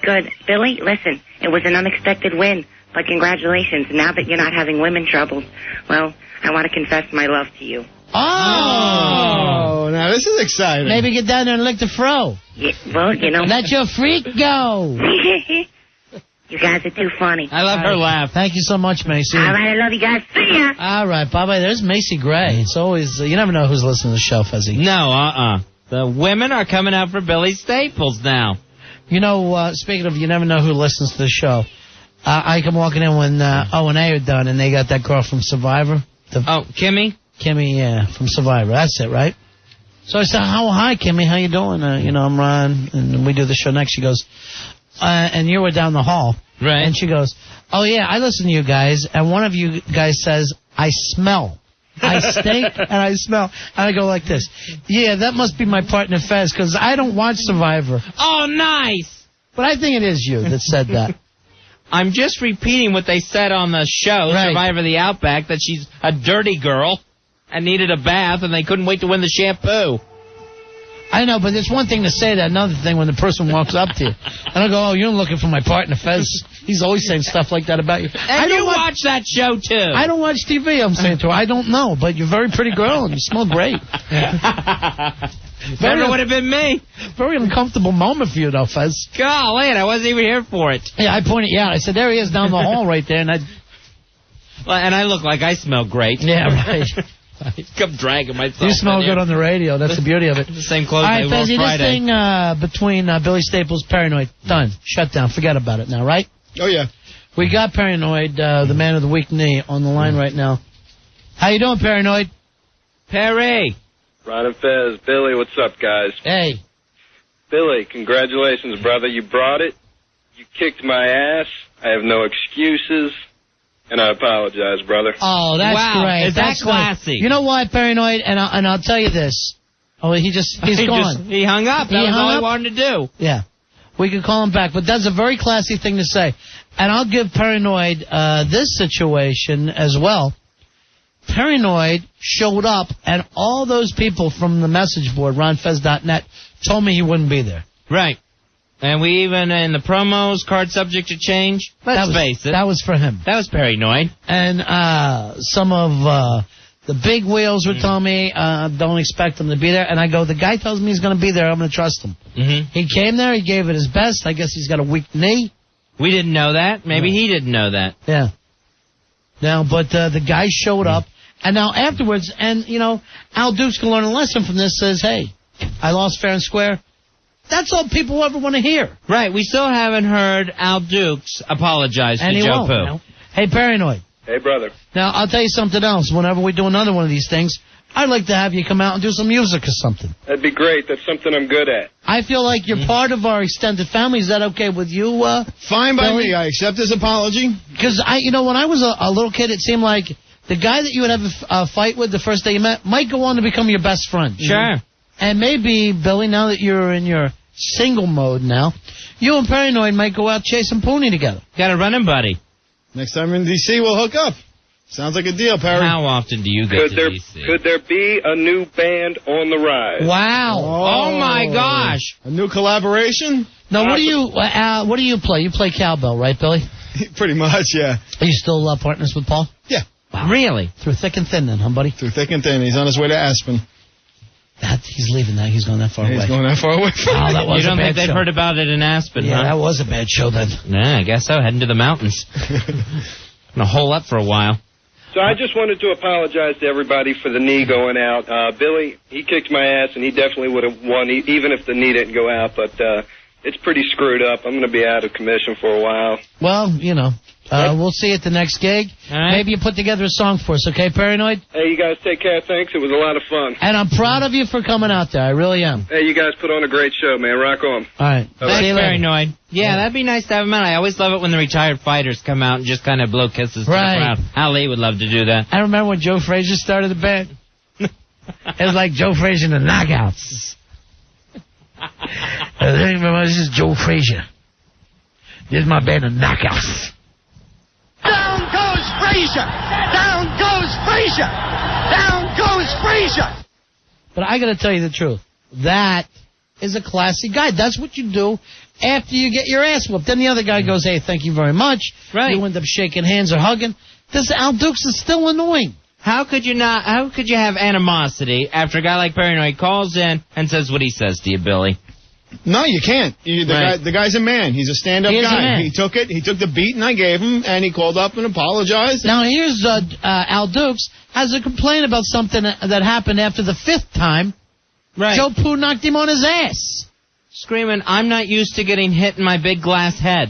My big balding glass head. If he would just come in here and apologize and shake my hand, I just let everything go. I would stop the fag jokes. Really? Everything. Really? If he just said you were the better man, That's it. Friday night, shook your hand, and that would be it? I would stop the fag jokes. We could go out for a drink and try to pick up chicks. That's very, very cool. Wow, now that's classy on your part. I'm glad to see we're working with gentlemen here, Yeah, Ronnie. I know. Well, I mean, all we're waiting for is for Al to say that. Let's get Al back in the room. We'll bring him in. Back where the big boys are. Please don't break my big gay heart. All right, Al, I don't know whether you heard what a man this paranoid is. I did hear his call, yeah. And to me, Fezzi, that was a man raised by a man. Exactly. That's what you want to be in this world. And you heard what Joe had to say. All you have to do, come in here, apologize, call him the better man, and he leaves you alone. Shake his hand. Well, I'm not sure what I would be apologizing for. I didn't do anything. Well, just, all right, forget Joe. the apology. Call him a better man, shake his hand, and walk away. I'll tell you what, why don't we give you a break to think about it? All right? You can choose the words exactly the way you want to. Okay. 877-692-1027. What would you do if you were Al Dukes? Personally, I would say, look, I went in there, you whipped my ass, you knocked me down 10 times, you knocked me senseless, you're the better man, Joe Pooh. What's so hard about that, Fezzi? It shouldn't be hard at all, because that's exactly what happened. 877-692-1027. We're on a Fez. Ron and Fez. He's Ron and Fez. He's Ron and Fez. Obviously a major malfunction. 1027 WNEW. N-E-W. Looking for the better man, we're Ron and Fez. Now, Joe, what did you say? That you would drop everything with Al now after the fight. Like Paranoid and Billy Staples, Fezzi, able to stop everything. We just had Paranoid on the line in the previous break. You heard him extend warmest greetings to Billy Staples, said, hey, man, you were the better man. You kicked my ass. I hope everything's cool with us. I'd even like to be friends, work with you on some different things. Now, if Joe, if he comes in and says you were the better man, you're willing to put it away. Exactly. And stop the Alice Gay jokes, even, you said. Yeah, I'll give it up. And start listening to him like he's your boss, right? Absolutely. All right. Al Dukes, get in here. So, apparently, Joe wants this ended. I'm gay. You can't come popping in here as gay as a cricket. Al Dukes? Yes. Are you willing to put your hand out to Joe Pooh? Yes, I am.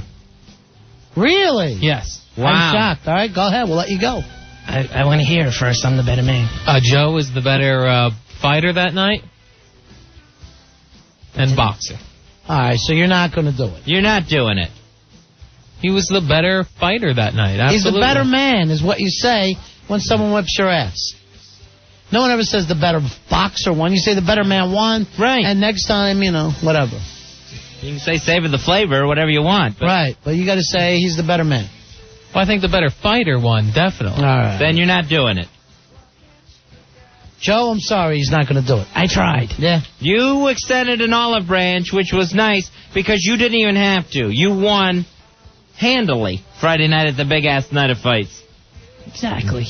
And Al? You are one pathetic loser. And nothing we can do about that. Al, you had a chance to get away with some dignity, and you've lost the last shred of that. I don't know why I've lost dignity by that. You were supposed to say you're the better man and leave it at that. It was in the boxing, yes, he's the better fighter. Overall, I don't know. Al, we are telling you, overall, he's the better man. That's the way that you handled that. He can drink better than you. He gets more chicks than you. All right, here's the Rooster. Rooster was one of the judges. Not that much judging had to take place. No, How you doing, guys? Rooster! Rooster, what's going on, buddy? Hold on, wait a minute. Hold on for your song. Yeah, here come the rooster. Yeah. You know what? This is such better theme music than Big Gay Heart. Right. You had the best theme music, Rooster, and I'm willing to be man enough to say it. I hear that, guys. I appreciate it. I had an awesome time the other night. It was great to have you guys out there. Thank you so much. Hey, listen, I just want to give you guys, from a guy that's been in the military, I just want to put a little, I have a little bit of concern about this Al thing. I think even if he does concede and he becomes a better man, I just got the feeling he's going to go on a shooting rampage. It might be me. Let me tell you something. I saw the courage he has. He can't go on a shooting rampage. I saw the arm strength he had. He can't carry a rifle. He can't pull a trigger. Unless it's his meat gun. All right, guys. If he comes in here shooting at the place with his meat gun, he's spraying spunk. We know he's only got 5 pumps in there. That's the beauty. He can't get all of us. It's like coming into a crowd with a small Derringer. I know what you're asking. Did he have 3 pumps? 4 pumps? Did he spunk once or twice? You gotta ask yourself. All right, guys. All right, see you later. Do you feel spunky? Hey, Bob. Bob, you're on Ron and Fez. Hey, Bob. How you doing, guys? Great show, as always. Thanks, buddy. You said before, what would you do if you were Al Dukes? Yeah. Right, we asked that question to the audience. And I thought about it, and I said, if I was Al Dukes, maybe I would have tried to be a man and fight. Right. I don't know. That's me. I'm crazy that way. I get in the ring, I put on gloves, I'm going to try and fight, and if I lose, I'm beat. Well, you think if you're there to be in a boxing match, you might want to try boxing. Exactly. I mean, you don't want to go nuts, but you want to sort of fight, or at the very least, defend yourself and try and be a man at that point.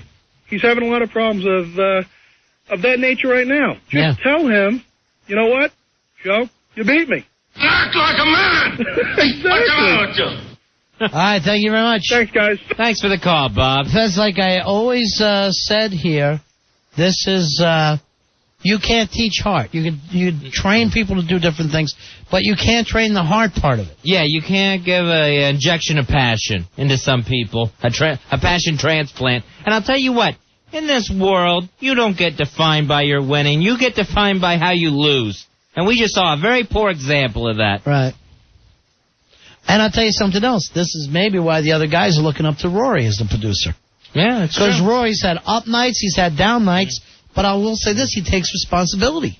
Always. If he screws something up, it's his fault, and he'll tell you that. And I'll tell you what, the other guys are learning from Rory now. Yeah. And they go to Rory during the day. I call Rory to find out what's going on. I bypass Al Dukes now. It's just that I need the answers, and I go to the guy that has them. I wish he would have just said, you're the better man, and we could have started fresh. Right, yeah. And everyone could have started working together. It would have been better for the show as a whole, and I believe for Al Dukes' own dignity. Oh, well, enough of that. They went and cluster effed up what Sweet Melissa actually did that night, Fez.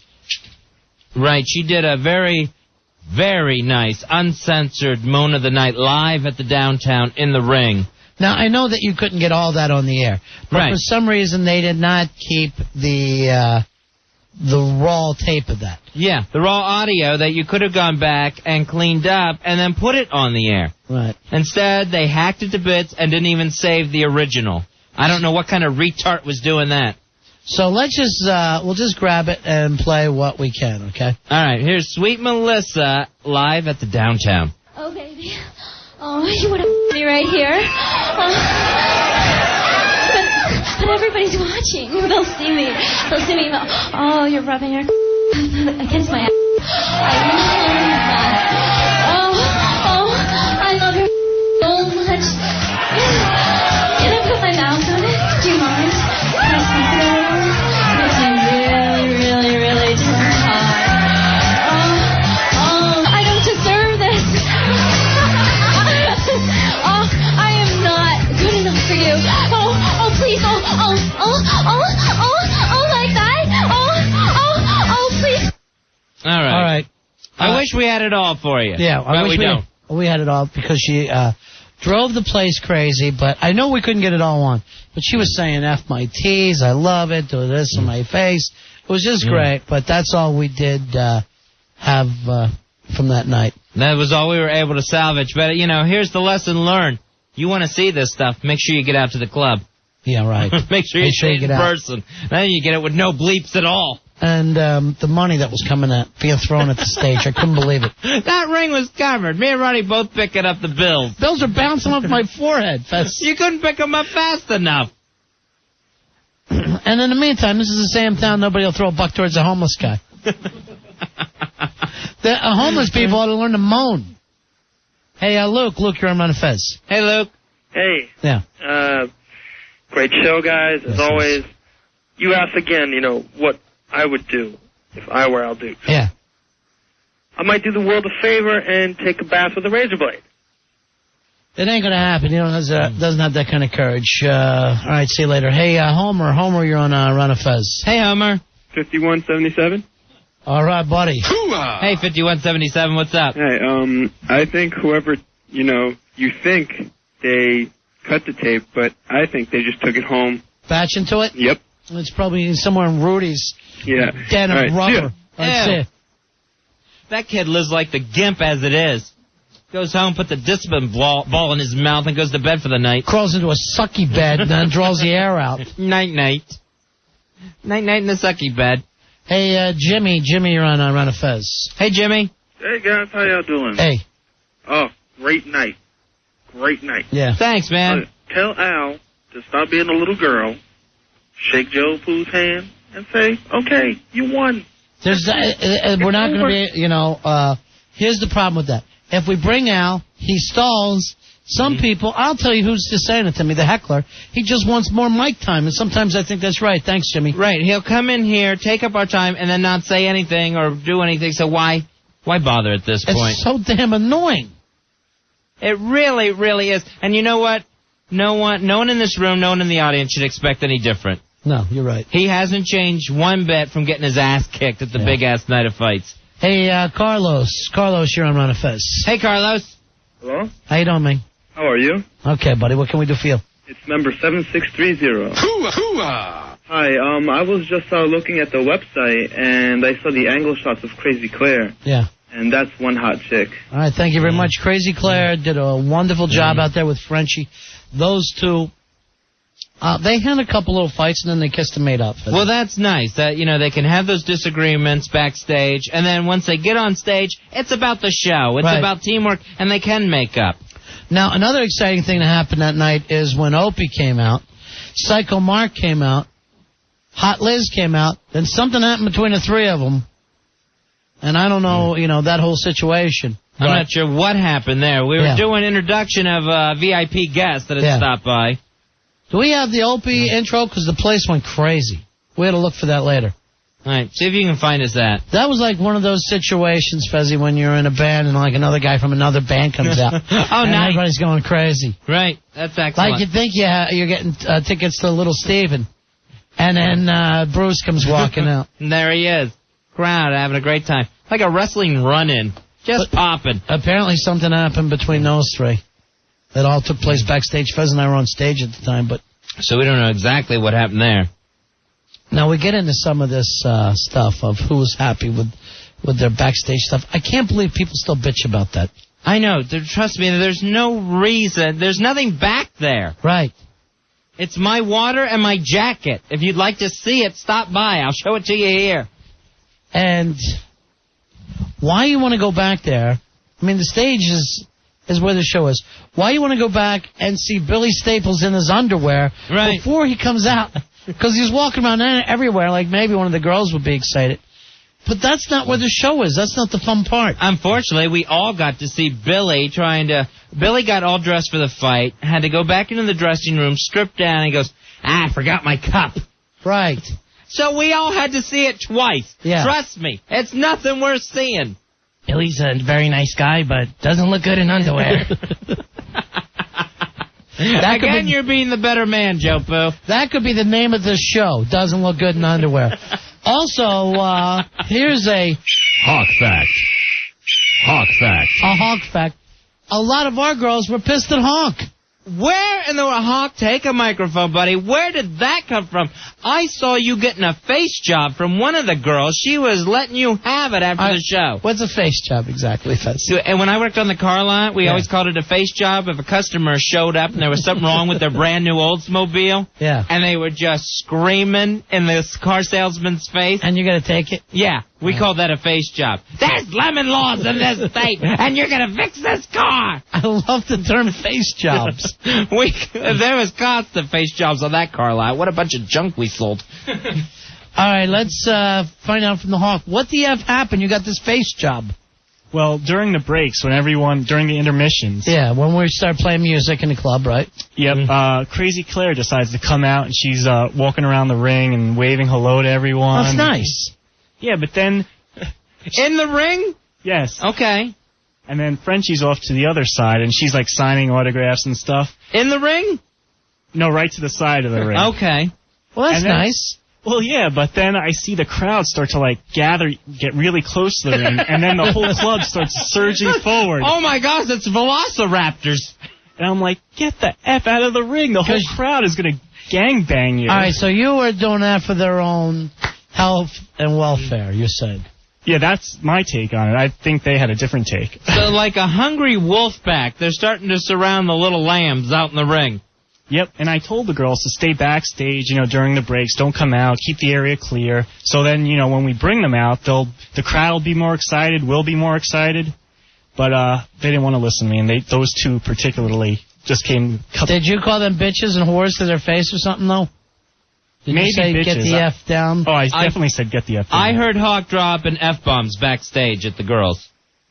Yeah, they weren't listening. It was for their own good, and they just kept coming out. And the scene I saw, Ronnie, was Claire letting Hawk have it, saying, listen, if I'm doing something wrong, you just tell me. You don't have to scream at me. And I heard Hawk say, I told you 5 effing times to get off that stage, and you wouldn't listen at all. She just had to do her own thing. All right, so I heard that kind of stuff. I heard from different people who didn't get their right kind of backstage pass. Their laminates. So, I get home from the show, I feel like, wow, man, we had a great night. Yeah, and we pulled that off. All I got is emails of people that are disappointed in us, Fez, because we didn't make them feel even more special. Oh, God. Wow, I'm looking at some of the pictures online. Well, there was a lot of damn people at that club. Hawk, now you were running the soundboard, actually, just behind the stage, behind the ring. So you had all the equipment and everything there. You're on headphones, you're working it. Who was it that kept putting out cigarette butts on your table and just spilling drinks and putting drinks on your table around your equipment?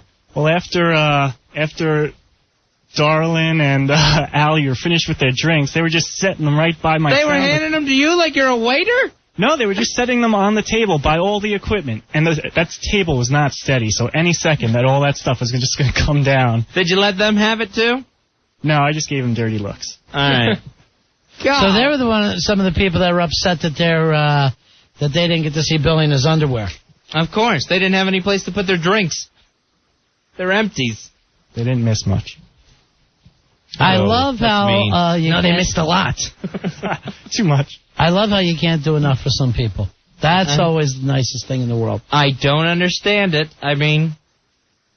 But it happens every single time. Yeah. And, Hawk, remember we told you that people would always want more, they would always need more?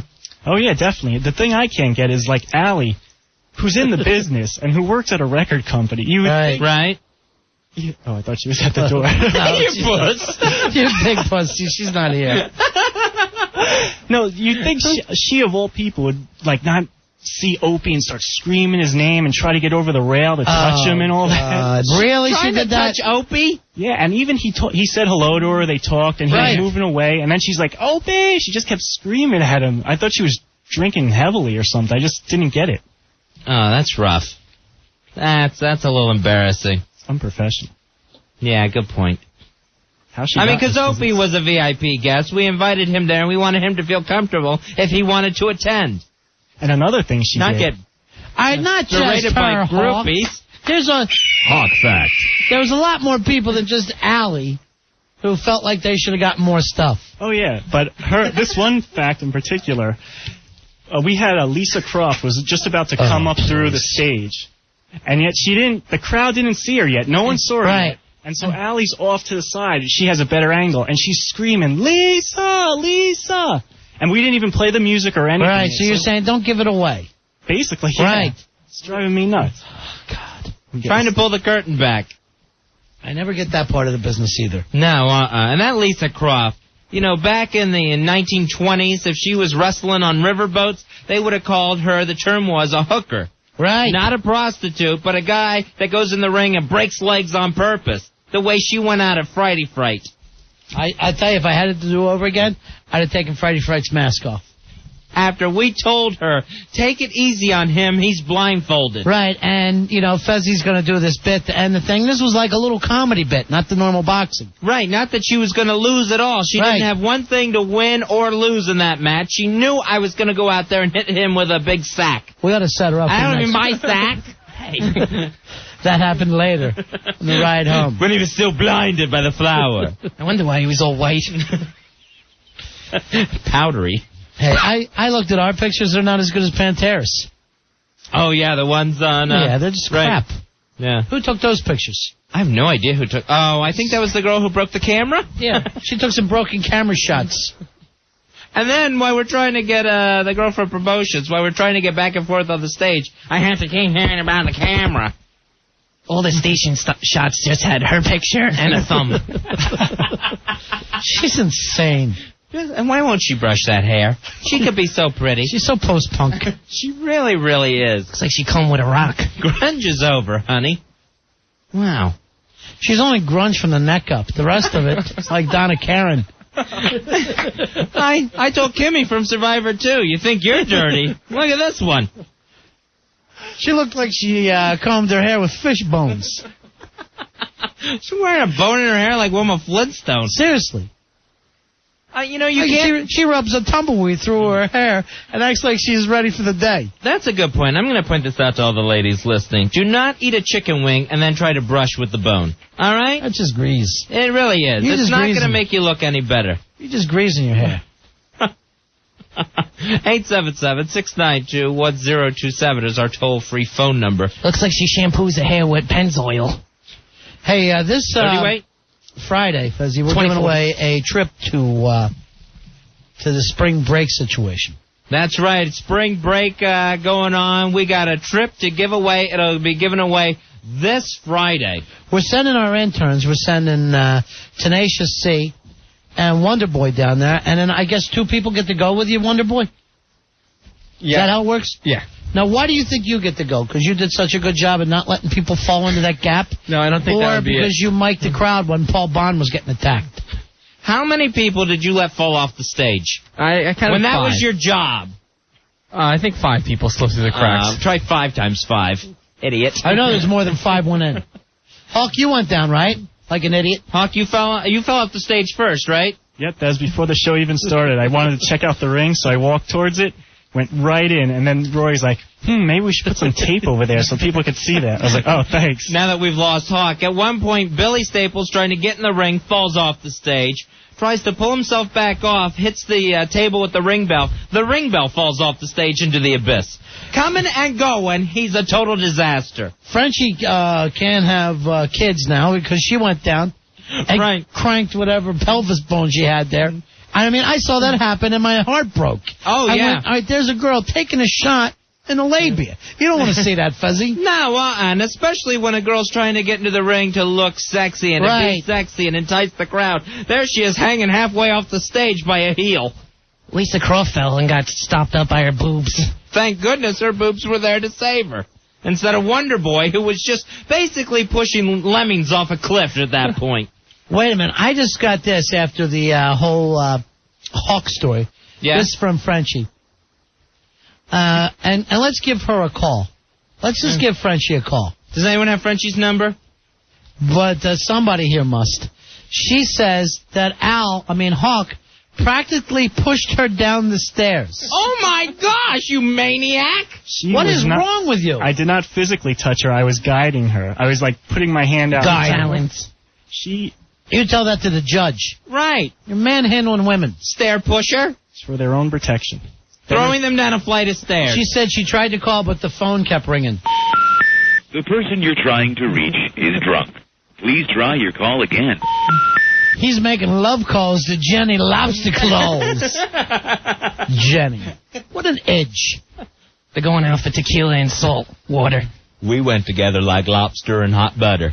We went together like whiskey and scotch. Me and my Jenny. Idiot. He can't have one good day. No, he can't. he can earn it. Yeah. He can earn it, and he can ruin it, all in the same heartbeat. He still finds a way to Paul Bond the situation.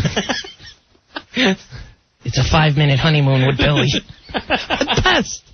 At best. He could turn it around on himself so quick. All right, we are sending the interns to spring break in Panama City, Florida. I can't believe how good we are, the interns. And we are giving away a trip to go away with our interns. That sounds odd. Winner receives a trip for two to Panama City spring break during March 14th through the 16th. You and your guests will check out a special advanced screening of National Lampoon's Van Wilder, the new movie starring Tara Reid and Ryan Reynolds. Party with the Hawaiian Tropic Girls at Spinnaker Beach Club. All right, that sounds nice. Now, we're going to have you down there, and you're going to try to find some parties for us.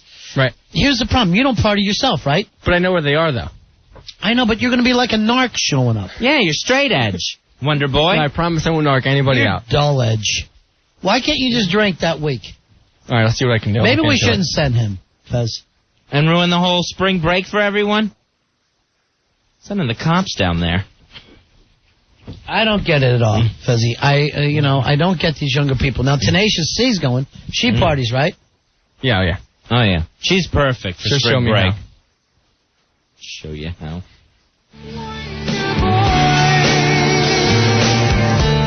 Wonder Boy took a look at me when I saw him mic in the crowd when they were booing Paul Bond, which, by the way, didn't even make the show. No, that was not part of their broadcast. Why they were yelling, air suck. And I almost snapped your neck like a twig. I thought it was air sick. I couldn't hear them properly. You're a liar. No. You were You're an a liar. absolute liar because we looked over at you and you knew exactly what you had done wrong. I can tell that you're training under Al because you lie just like him. You've learned that much. All right. Tenacious C, I heard people yelling for you. You're very popular with the show now. That's amazing so quickly. I'm so upset I missed it. And now you're going to Florida. Yes. Thanks to me and Fez. How many people do this for their interns? No one. Most hosts would go, we're going to Florida. We'll call you. Right. We'll be back with our tans. Are you wearing a bathing suit down there? Sure. What do you wear? Like a string bikini? No, well, it depends, I guess. I want you to take a camera one way. You got it. Don't whisper to me. It's too uncomfortable. What are you guys doing over there? All huddled together. I know, it's pillow talk with Wonder Boy. Golly, maybe we should have some sort of fashion show so we make sure Rachel gets the right swimsuit to take down there. I wouldn't mind that. A little fashion show for the boys. And then we're going to figure this out. What do you guys think we should do to give away these tickets Friday night to go with you? Should it be a spring break thing? Should it only be college kids that can win this? Or do we leave it open to everybody? So everyone could get a chance at a trip to Panama City, Florida. And, I was thinking, what could we do? Maybe, what could you break for spring break? I don't know whether we can legally do this. Have people break a finger, break a pinky finger? Oh, nice. And we'll send you away. For a trip to Florida. And what's nice is Panama City, that's where it's at now. Spring break has evolved through Florida. Yeah. Used to be Daytona Beach. For some reason, that got shut down. Well, first it was Lauderdale. They shut it down. Then they shut down Daytona. Now it's all the way up in the Panhandle. But they go effing nuts there. They're insane. And even you, Wonder Boy, could get laid. I know you don't, right? Well, not really. You're straight edge, right? Yes, straight edge. So you haven't been with, just one girl in your life? Yeah. Really? Your whole life? Yeah. I was a late bloomer. Why? How old were you the first time you got laid? 22. Jesus. What happened to this younger generation? And now you're just going to be with that person the rest of your life. Yeah. That's smart. That's good. Because she's the only one with a vagina. Okay, whatever.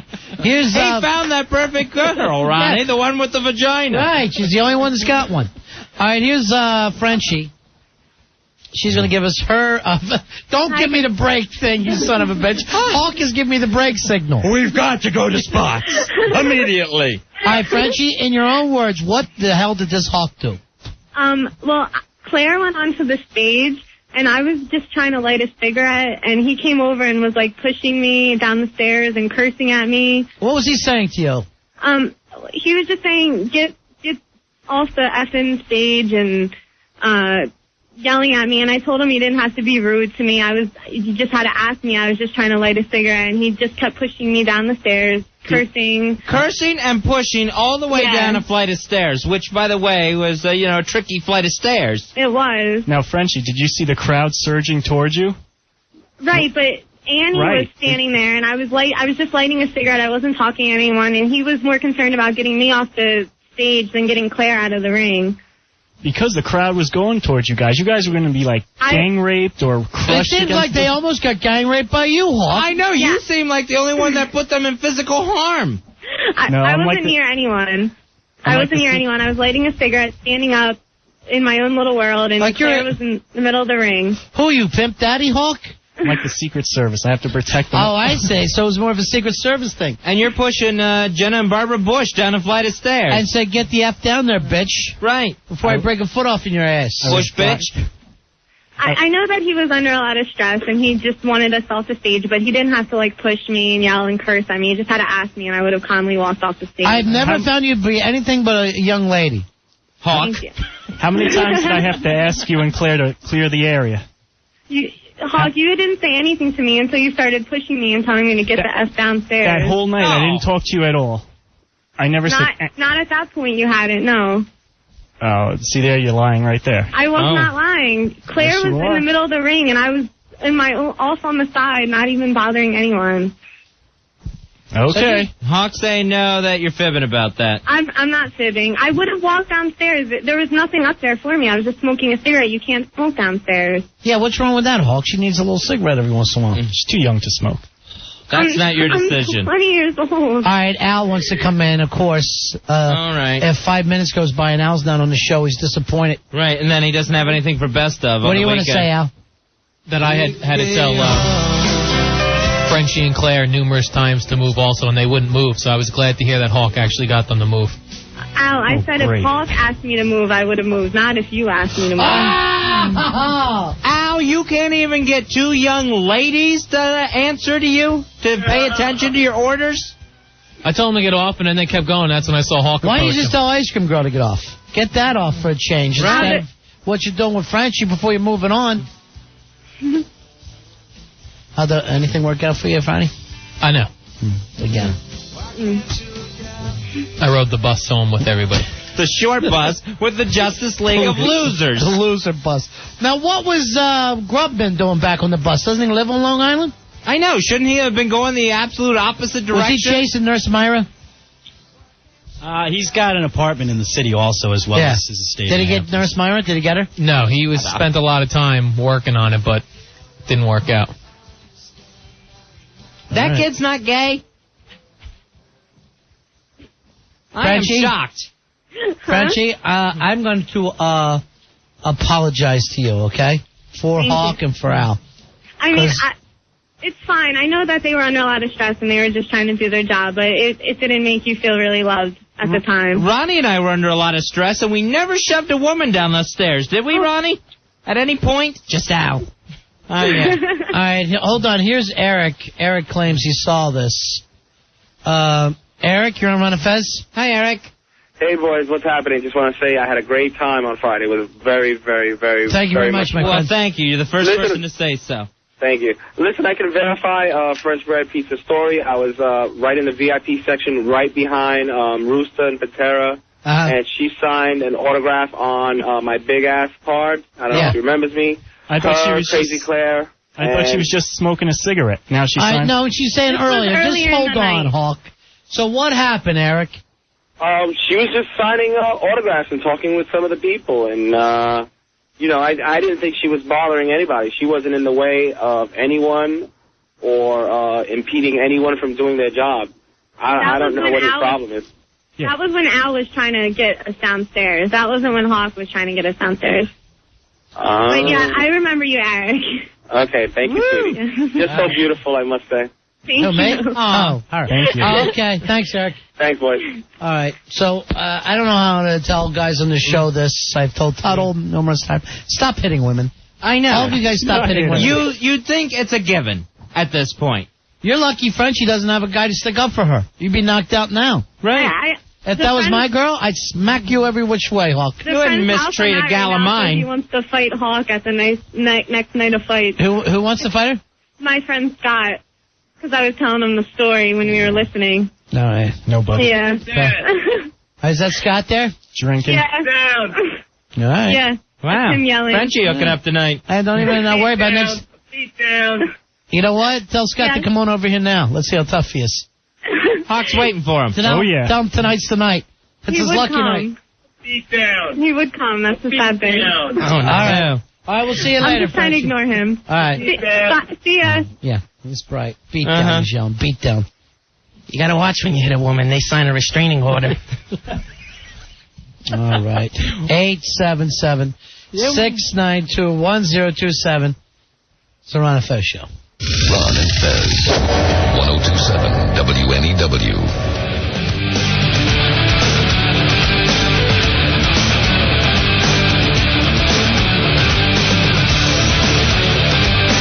We're Ron and Fez. Want to thank everyone who helped us with the big-ass night of fights at the downtown. Thanks again, Dave Glicker and your staff at the downtown. Sam Adams Beer, Hotwire for hotel and airfare, and Gino Caruso at East Coast Professional Wrestling School for the ring. And Fezzy did limos. Great. That's right, top-notch limousine for the limousine service. They were excellent. 1-800-GO-VITAL. We had a great time in there.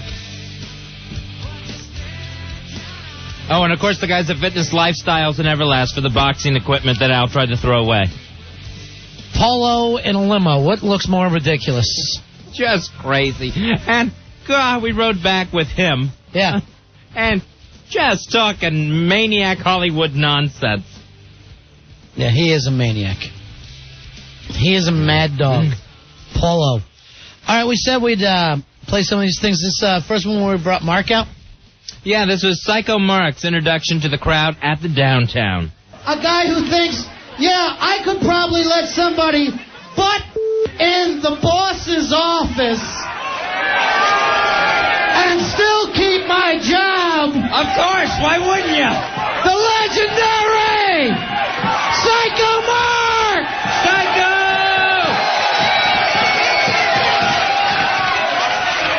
Come on in, Psycho Mark!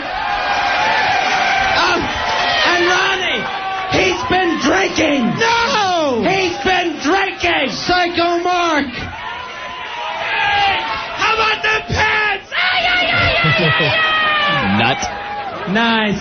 Still celebrating the Super Bowl a month later. Right. Fezzy, he's talking about 1986. Oh, nice. Nice hand for Psycho Mark. Psycho Mark, they still love him. They still remember him after all this time, Fezzy. Right? No, is this where Opie came out? This is Opie from O&A being introduced to the crowd. This is that great crossover thing, Fezzy. Jetsons on the Flintstones. Who doesn't love that? Everybody loves it. And Fez and I wanted to support a little radio show here in town. I'm picking up a street buzz on them, Fezzy. I'll tell you what, Ronnie. I'm hearing people say good things. You talk about maybe the next big thing. Right. To come along in this industry. So please, next time before you turn on Ron and Fez, turn on the radio just a little earlier. Please. For Opie and Anthony!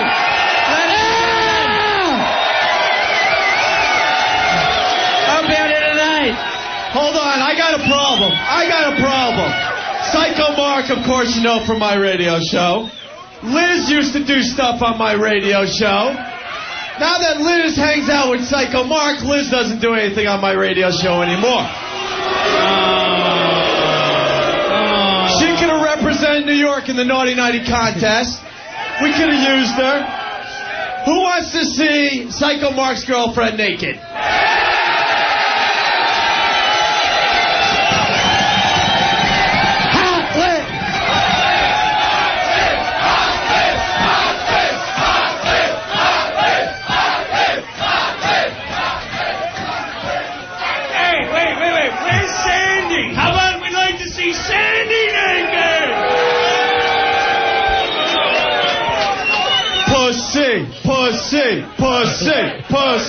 Pussy. I don't know who's starting these chants. How about a quick flash so we can get back to the fights, huh? All right, and that was that scene. Right. Which everything seemed to be cool. Mm-hmm. And then later, I don't know what happened. We weren't around for it. I don't know what might have happened backstage or Is this wherever. One of these things that happens between friends and then it's all smoothed over? Oh, let's hope so. Like me and you were always screaming at each other, and then the next day we're just bosom buddies. We act like it never happened. Right, exactly. Right. I act like you weren't drunk. And I appreciate that. And I act like I didn't throw up on your coat. Oh, God. How many coats have I thrown away over the years? I told you I would have it cleaned. Joe Poo is just walking around smiling after his big night. He is glowing over there, Ronnie. He's the champ. He knocked out Al Dukes. It feels like a Super Bowl win. I won't come down off of this high for a while. I'm sorry that he didn't tell you were the better man and shake hands. But you know in your heart what happened. I know. I thought he would. I thought that would be, here's the thing. Talk about losing your pride. Right. Knock down a total of, what did we come up with, 10 tonight? We think about 10, somewhere between 8 and 10. Uh-huh. We can't tell what happened so quick. And so many. Just over and over again. Every time we tried to start commentating on the fight, he'd go down again. So you would have thought that this was a way to redeem yourself, have a little pride, and come in and say, Joe Poo, better man. I can't believe it, but you took it to me. You knocked me out. I'll shake your hand. I thought he'd be a man about it, but now I realize he really does have a vag. You beat me like a bitch is what he should have said. Yep. That would have been nice. That would have been dignified. To say, I have a vag and you beat me like a bitch. There's dignity for you. Well, seriously, to tell me I'm the better fighter, yeah, of course. There was Right, who doesn't know that? What toddler doesn't Al Dukes have to say that to? I thought for sure when somebody told me they thought they saw this older couple unhappy that it was his family. If his parents were sitting there for that. Oh, my gosh. That would have been wild to see two old folk get in the ring. His dad would have had him out in the garage with boxing gloves like your dad used to do when you were 5. Keep sticking you in the head. If his parents were there, they wish they would have had a time machine to go back and have an abortion. His dad trying to get him out of the ring, checking him like baggage. Those are days when it wasn't even legal. And they still would have gone for it. With a hanger. God. Find a nice Italian woman in Hoboken. It's Frank Sinatra's mom. She's ready to take care of everything. Does it in her kitchen. And a free tattoo after. Why in the kitchen? Why is that the place to have an abortion? Well, you eat it when you're done. I guess stop it, Joe. I think it's because that's where the table is. Everyone's trying to like you now, Joe, when you do this. How could you sit down later and have some pasta, though, after you just had that happen on the table? Well, you mop up first, that's for sure. I'm saying, just the whole thought of it. Oh.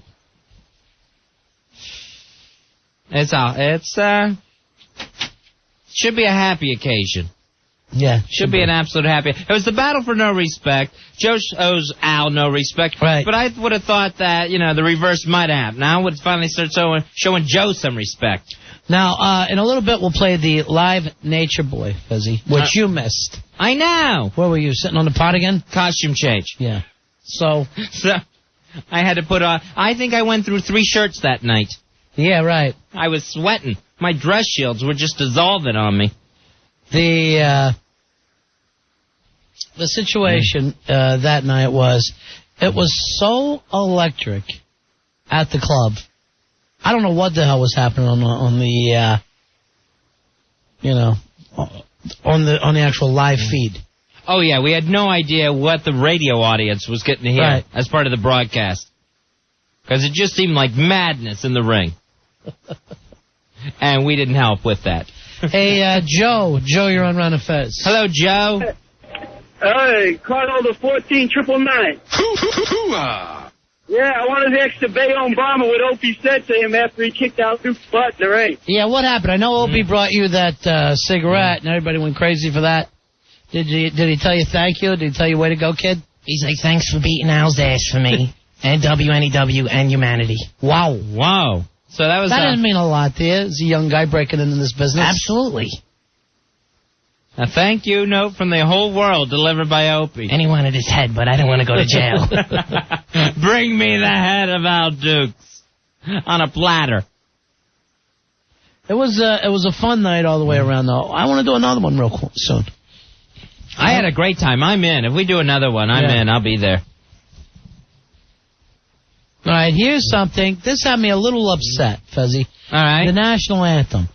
I thought there was plenty of people in the crowd who were not respectful enough of the national anthem. Yeah, that's right. We brought out the young lady to do the national anthem, and I don't know what people were expecting. It was our national anthem. Right. You know, you stand there and you be respectful. Now, at the end of it, they seem to get fired up, but there was some people acting like absolute animals during the national anthem. So I don't know where that was coming from. Did they expect us to hit the young lady with a chair?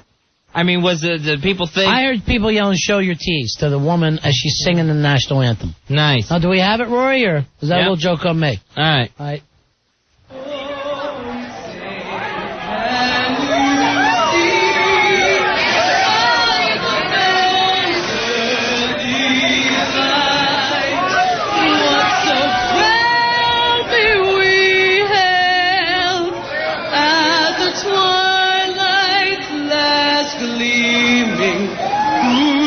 Stripes and bright stars through the perilous fight, o'er the ramparts we watched were so gallantly streaming, and the rockets red glare that was bursting in air.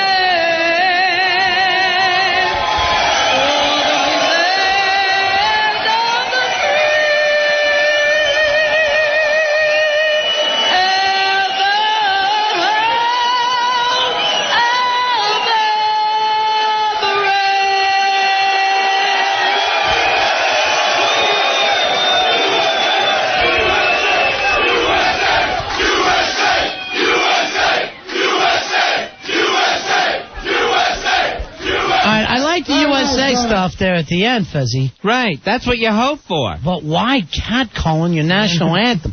Am I old-fashioned here, Fez? Maybe you are, but everyone should be. That was Nicole Scavone. Yeah, sure. Performing the national anthem. Now, were you a little shocked during that? I was definitely shocked during that. And you know what? There was the catcalls, show us your tees, blah, blah, blah. That girl kept going. She plowed through it. She wasn't going to let her national anthem down. Right. She didn't throw her headgear out into the crowd. They did kind of woo at her a couple times when she effed up some notes there. Uh-huh. She went a little higher than she probably should have. Right. For that ceiling. For the acoustic. And they were doing and that's wrong. Yeah, the Snoopy thing. Right. We didn't say we were bringing Mariah Carey out. Right, and she didn't quit. She finished that national anthem, and she finished strong to a chant of USA, USA. Maybe national anthem doesn't mean anything anymore, Fuzz. I don't know. Maybe it's garbage. I don't know. To me, it's the song that represents the country. And you stand there at attention. I thought you learned that as a kid. And no one took their hat off either. Yeah, put your hand over your heart. They didn't take their hats off? No. No hats. Man. At this time in our nation's history... Anytime in your nation's history. Especially, you should be, a little respect. And I don't care if it's a retarded kid up there with a xylophone playing the national anthem. You stand for the national anthem with respect. Right. Joe, did you? I was standing. You take your headgear off? I took the headgear off. Did that have you kind of fired up when you heard the USA, USA before you I was in the staircase punching the walls. Did you think you were like the American team and you were going out to fight the communists? Al? I feel like I was fighting the Russian. The big red menace? Hey, George around Fez. Hey, George. Yeah, I was just wondering if you guys look like the cast from Fight Club. Al did have a nice knot on his nose, but it came down over the weekend. Now, George, you heard the national anthem stuff. Some of those animals screaming out and stuff. Yeah. I mean, have you ever done that in your life? Do you not stand up for the national anthem? No, I always respected it, we're not talking about a bunch of third graders, Fezzy. Everybody was 21 plus. Right. Standing there in that club listening to our national anthem. I don't know what's up with these kids today. All right, see you later. Thank you, George. He's not even paying attention now when I'm trying to explain the point. No, maybe you're right, Rodney. Nobody cares. Maybe it's time to just chuck the thing.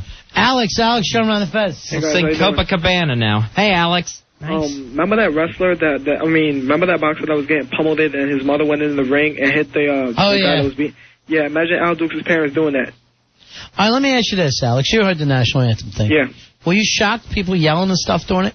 I mean, it was kind of disrespectful, but you got to look at it this way. The girl really sucked. I mean, she hit a couple of notes that weren't, like on key, but, the people weren't supposed to really do that. If you wanted to get on her, at least wait till she finishes and exits the ring or something. Right. Yeah, but she didn't miss any words. Yeah. I mean, like, the way she was hitting the notes, it was terrible. I mean, because I even got the thing on tape, too. It was kind of terrible, but, whatever's whatever. All right, thanks a lot. I so appreciate it. They're saying it's not so much the national anthem itself, but they didn't particularly appreciate the way she sang it. But it comes across like you're catcalling our national anthem. Well, she had good timing with it. It was like she was singing along with a cowbell. I don't know, man. She had trouble with a couple notes, but she finished strong, Joe Poo. Yeah, I think that they were being rowdy long before the notes. Say, Dan, you're on the Fez. What's up, guys? Hey, Dan. 1547. Thank you. All right, my man. Hey, even during ball games, though, like the announcer got to say, please stand and join us and yada, yada, yada. Well, did we do that before? Did we say, I don't know. we said it's our national anthem, but I don't think that you're supposed to sit there and say to people, okay, now you have to stand here. I mean, you got to do that if you got second graders. I totally agree. Everybody should have been up, but, even at the ball games, they throw it out there. Please get your lazy asses out of the chairs and stand. Good. All right, thanks a lot, Dan. See ya. I don't understand it, Fez. In our situation, yes, everybody was standing. We didn't need to tell anyone to please rise. But you shouldn't have to tell anyone, please don't scream, show us your tees during our national anthem. Hey, Kevin, you're on Run Fez. Hello? Hey, Kevin. How are you? Hi, how are you guys? Yeah. I was, obviously I was there the other night, and you're right that, a couple of guys were screaming at to show your tee. Yeah. I don't know if you guys noticed from up on stage, up on the ring where you guys were, but I was standing next to a kid. He's probably like 6'4". Yeah. And they started yelling out that. First of all, he's the only one who took off his hat and was holding his hat to his heart like you should. But he was the one who started getting into an argument with the guy who was yelling to show your teeth. Right. So, I mean, it was kind of disgraceful, man. I hear where you guys are coming from. It was a little disgraceful, I mean, we're very, very, happy that people came out, the crowd, and we're excited that people come out to see us. But especially only because of what we're going through right now as a country. But to me, it was any time ever in the history of your country. Yeah. We could say it just now, but no matter when it was, you're supposed to be standing up, silent for your national anthem. All the time. People are more sensitive to it now, all of a sudden. Yeah. Hey, Jack, you're on Run Fez. Hey, Jack. Hey, how you doing, guys? Yeah. Hey, she wasn't that bad. She just tried a little too hard, but those guys, they must have been really drunk or something. I don't know how they started doing that, though. That wasn't right. Well, Jack, we go out, we try to put on a boxing exhibition and class the thing up a little bit, With the national anthem. Right. You try to be a professional. You guys should be blamed a little bit for this stuff. Why is that? Because, he's had all the alcohol flowing, and, these guys got probably all wrecked and stuff. All right, let me tell you something. I think if you're doing acid and somebody is high as a kite, you hear the national anthem, you stand up there for 3 minutes. What's the big deal? You do sober up a little bit when you hear the national anthem. You got to, pay your respects and stuff. And in the meantime, do you think we force people to drink? No, but I mean... we were there at a bar. All right, see you later. All right, guys. At a football stadium, should they have to go through and knock all the bottles out of tailgaters' hands so they're sober at the beginning of the game? I love this, though. If you're at a bar, somebody's saying to you, or if you own a bar, you're responsible, really. Because you have alcohol there. Of course. Because you're just, everyone that walks in the bar gets an IV put in their arm. And beer starts flowing. When I used to go to Giant games with my grandfather, if I didn't have my hat off and I was not standing like a soldier, I would get a smack across the face that would send me 2 rows behind me. How old were you then? Probably about 6 years old. And you were bald. You had to take that hat off and you were bald. There was no bald in the story. Hey, Randy, you're on Ron Fez. Hey, what's up, Ron Fez? Hey, buddy. Big-ass card holder 307 over here. I went to Raw Monday night a couple of weeks ago. Yeah. It was at the Garden, and Lillian Garcia does the national anthem. Right. And you know the whole song called What? Yeah. What? every other sentence they were saying what, the crowd. I was so embarrassed to be a New Yorker. This Stone Cold is ruining public speaking for people. That's true, it's true, but Thank you, Kurt Angle. People doing it was embarrassing. During the national anthem, you're yelling what? Exactly. You know, you save that for whenever Kurt Angle says something, or whatever. Right. You don't save it. She should have just kept repeating lines from the anthem. Yeah, exactly. Rockets, red glare. What? Rockets, red glare. Or stare at our cans, or whatever. But it was a freaking crazy scene watching people say what. Gotta go, guys. I don't understand it, Fuzzy. It sounds to me like our national anthem has run its course. Well, I mean, you know, when I looked around that night, and I was just standing there, and I thought, you know, here's a young lady going to sing the anthem. And I know it was like kind of a bizarre thing to do, but it was like we were trying to do a tribute to real prize fights before our big main event. But at the time, it's still your national anthem, and that little girl went out there and sung it with all her heart. That's true. And people should realize it's their national. It's not that girl's national anthem. Right. It's theirs, too. But I got to tell you the truth. I was shocked. It was weird. And I know people were drinking, but we're not animals, are we? I wondered if we just have the meanest audience ever. All right, here's Ved. Ved, you're on Ron and Fez. Hello, Ved. Can that possibly be his real name, Ved? No, it's me. I'm a girl. What is your name? That is my name. What? It's Vedabin, actually. All right, and what did you want to be called? I'm sorry. You can call me Ved. That's fine. All right, that's what they had you up as. What can we do? That's fine. Yeah, I was there that night, and I actually got into a fight with some dude that was, like, catcalling at that chick, and I don't care, but we're losing you, Ved. All right, sorry. Go to bed, Ved. Yeah. Hey, Kevin, you're on Ron and Fez. Hey, Kevin. Hey, Ronnie. Hey, Fez. How you Hey, doing? buddy, what's happening? Listen, I sent you guys an email. I've been freelancing, and I heard the show Friday night. I'm the list guy. Yeah. And people actually thought it was like a Golden Gloves fight. Oh, because we had the national anthem first? They thought the whole thing was real. Yeah. Well, it was a real fight. It just wasn't real good. No. Yeah. All right, thanks a lot, my friend. All right. Yeah. And Al got beat real bad. All right, when we're going to take a break. When we come back, Fuzzy, it'll be Live Nature Boy. All right. From the downtown. Happening last Friday at the Big Ass Night of Fights. 877-692-1027. We're Ron and Fez. Ron, Fez, 1027, WNEW. N-E-W. The Don and Mike Show. The drama continues. My mom and dad sent me a box that had like all of my baby pictures and my high school football letter and all the stuff from when I was a kid. They just sent it all to me and said, goodbye, you're not our son anymore. Get to know Don and Mike tomorrow at 10, right before Opie and Anthony. 1027 WNEW. Ron and Fez here to tell you about Sam Adams Lager and Sam Adams Beer. You know, Fezzy, Major League Baseball, spring training's underway. Pitchers and catchers are already in.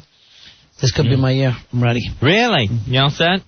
And as we know, according to this, baseball is a very popular American pastime. I clocked my fastball the other day. It's coming in at 40 miles an hour. Now, that may not seem quick, but after coming in, let's suppose they bring me in the 8th inning. Right. Because I'm not a closer. No. But after looking at 90, 95 mile an hour fastballs, I come in with a 40. There's going to be guys jumping out of their shoes. Oh, yeah. They're not going to know what to expect. Plus, I'll be the only guy out there with a Sam Adams. I'm pitching 40 miles an hour, and I got a Sam Adams. I'm going to be one of those guys that people love, like the goofball, like a Jay Johnstone. Oh, okay. There you go. Keep it cool. He's wacky, that Jay Johnstone. Keep it cooler on the mound. Phil with Sam Adams. Trade up to a better beer. Sam Adams will make your baseball parties even better. Be a better beer drinker. Drink a better beer. Sam Adams. It's America's world-class beer. Ron and Fez, 1027 WNEW. Wait a minute. What's that smoke? What's that smoke? No! It's a nature boy! The nature boy!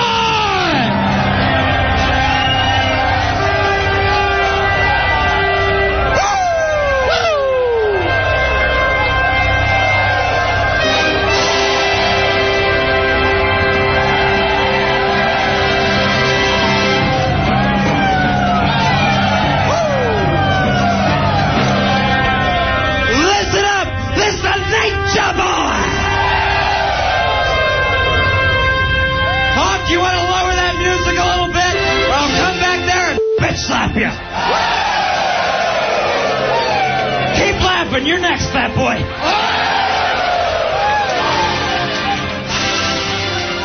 We are live and in living color at the downtown Farmingdale, Long Island.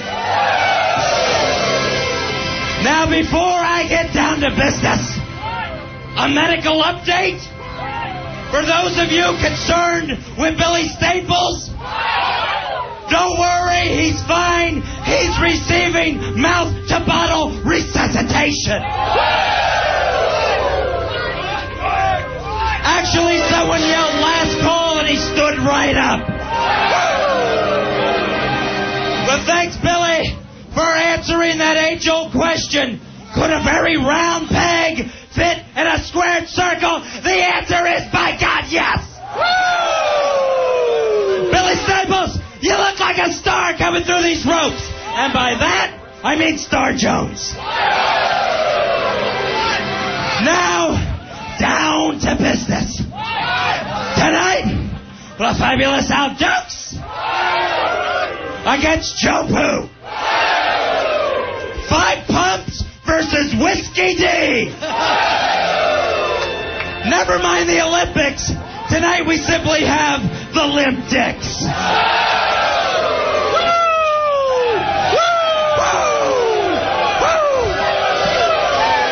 You got Joe, who's smoking cigarette butts 3 packs a day. And you got Al with his big gay heart getting his butt packed 3 times a day. Joe Poo, be careful. It's been a while since Al's had sex. Don't let him get you in a clinch. It's his favorite move called the grope-a-dope. Woo! Woo! And then they tell me there's an from the South that likes to beat up women.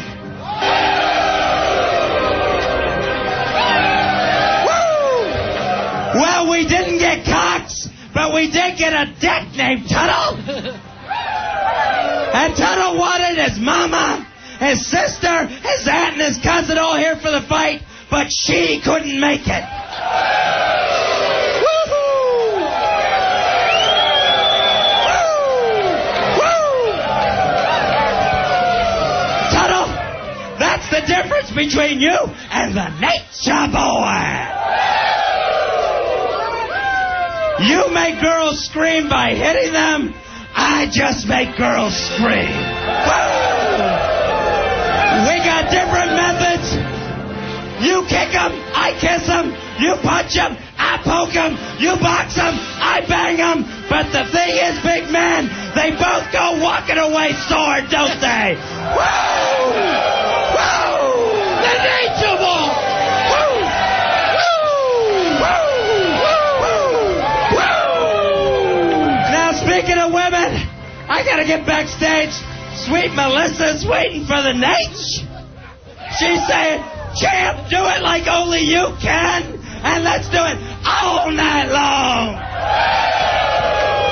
And trust me, I'm gonna hear that moan from the top to the bottom of Space Mountain. Woo! So let's get ready to walk that out. And we're going to do it Ron and Fez style. Because we are wheeling dealing, kiss stealing, limousine riding, Learjet flying, sons of bitches. And tonight the drinks are flowing, the girls are getting horned up, and all is right on God's green earth. And you may not like it, but tonight, at the downtown, you will learn to love it. What? Bottom line, we are the best thing going today. Woo! Woo! Woo! The Nature Boy! Woo! The Nature Boy! Wow, the Nature Boy!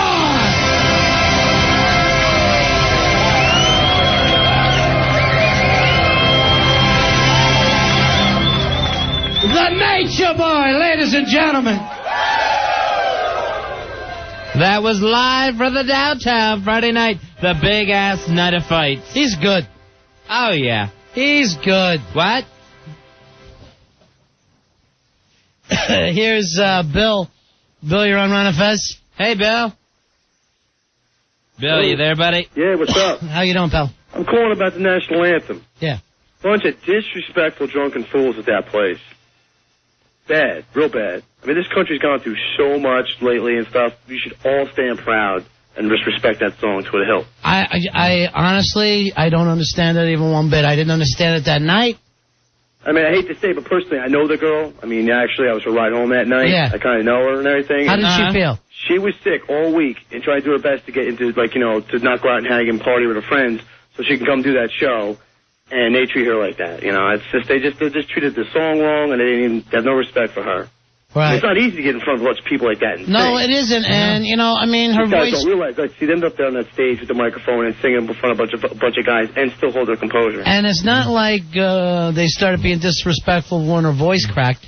Yeah, I mean, I have to admit, she wasn't feeling well, and she does a lot better. Trust me, I hear all the time. But they were doing it right from the get, right from the first note she sang. Yeah, I know. You know, well, some people don't have that kind of respect. They're not true Americans and realizing what this country's lost, the landmarks and lives and everything. I mean, I know everyone was drinking, but, you know, people drink at a football game, too, and you can get people to stand up there. I just wonder, Bill, if people thought Ronnie and I were trying to do a comedy bit there. No, you guys are good Americans. I have to admit that. You guys are pretty cool. You're not like that. I mean, I know you do it for the good of the show and stuff like that, but when it comes to certain things, you know, you guys are pretty good like that. All right, man. Thanks a lot. Appreciate it, Bill. Thanks for the call. 877-692-1027. Here's Quinn. Quinn, you're on Ron and Fez. Hey, Quinn. Hi, guys. Hey, how are you? Hi, I'm fine. I had a great time. I just wanted to also reiterate what the fellow before me said about the soloist. Was her name Nicole? Nicole Scavone. I thought she was amazing, and I think it may have been misconstrued as a bit. That how could that be misconstrued as a bit?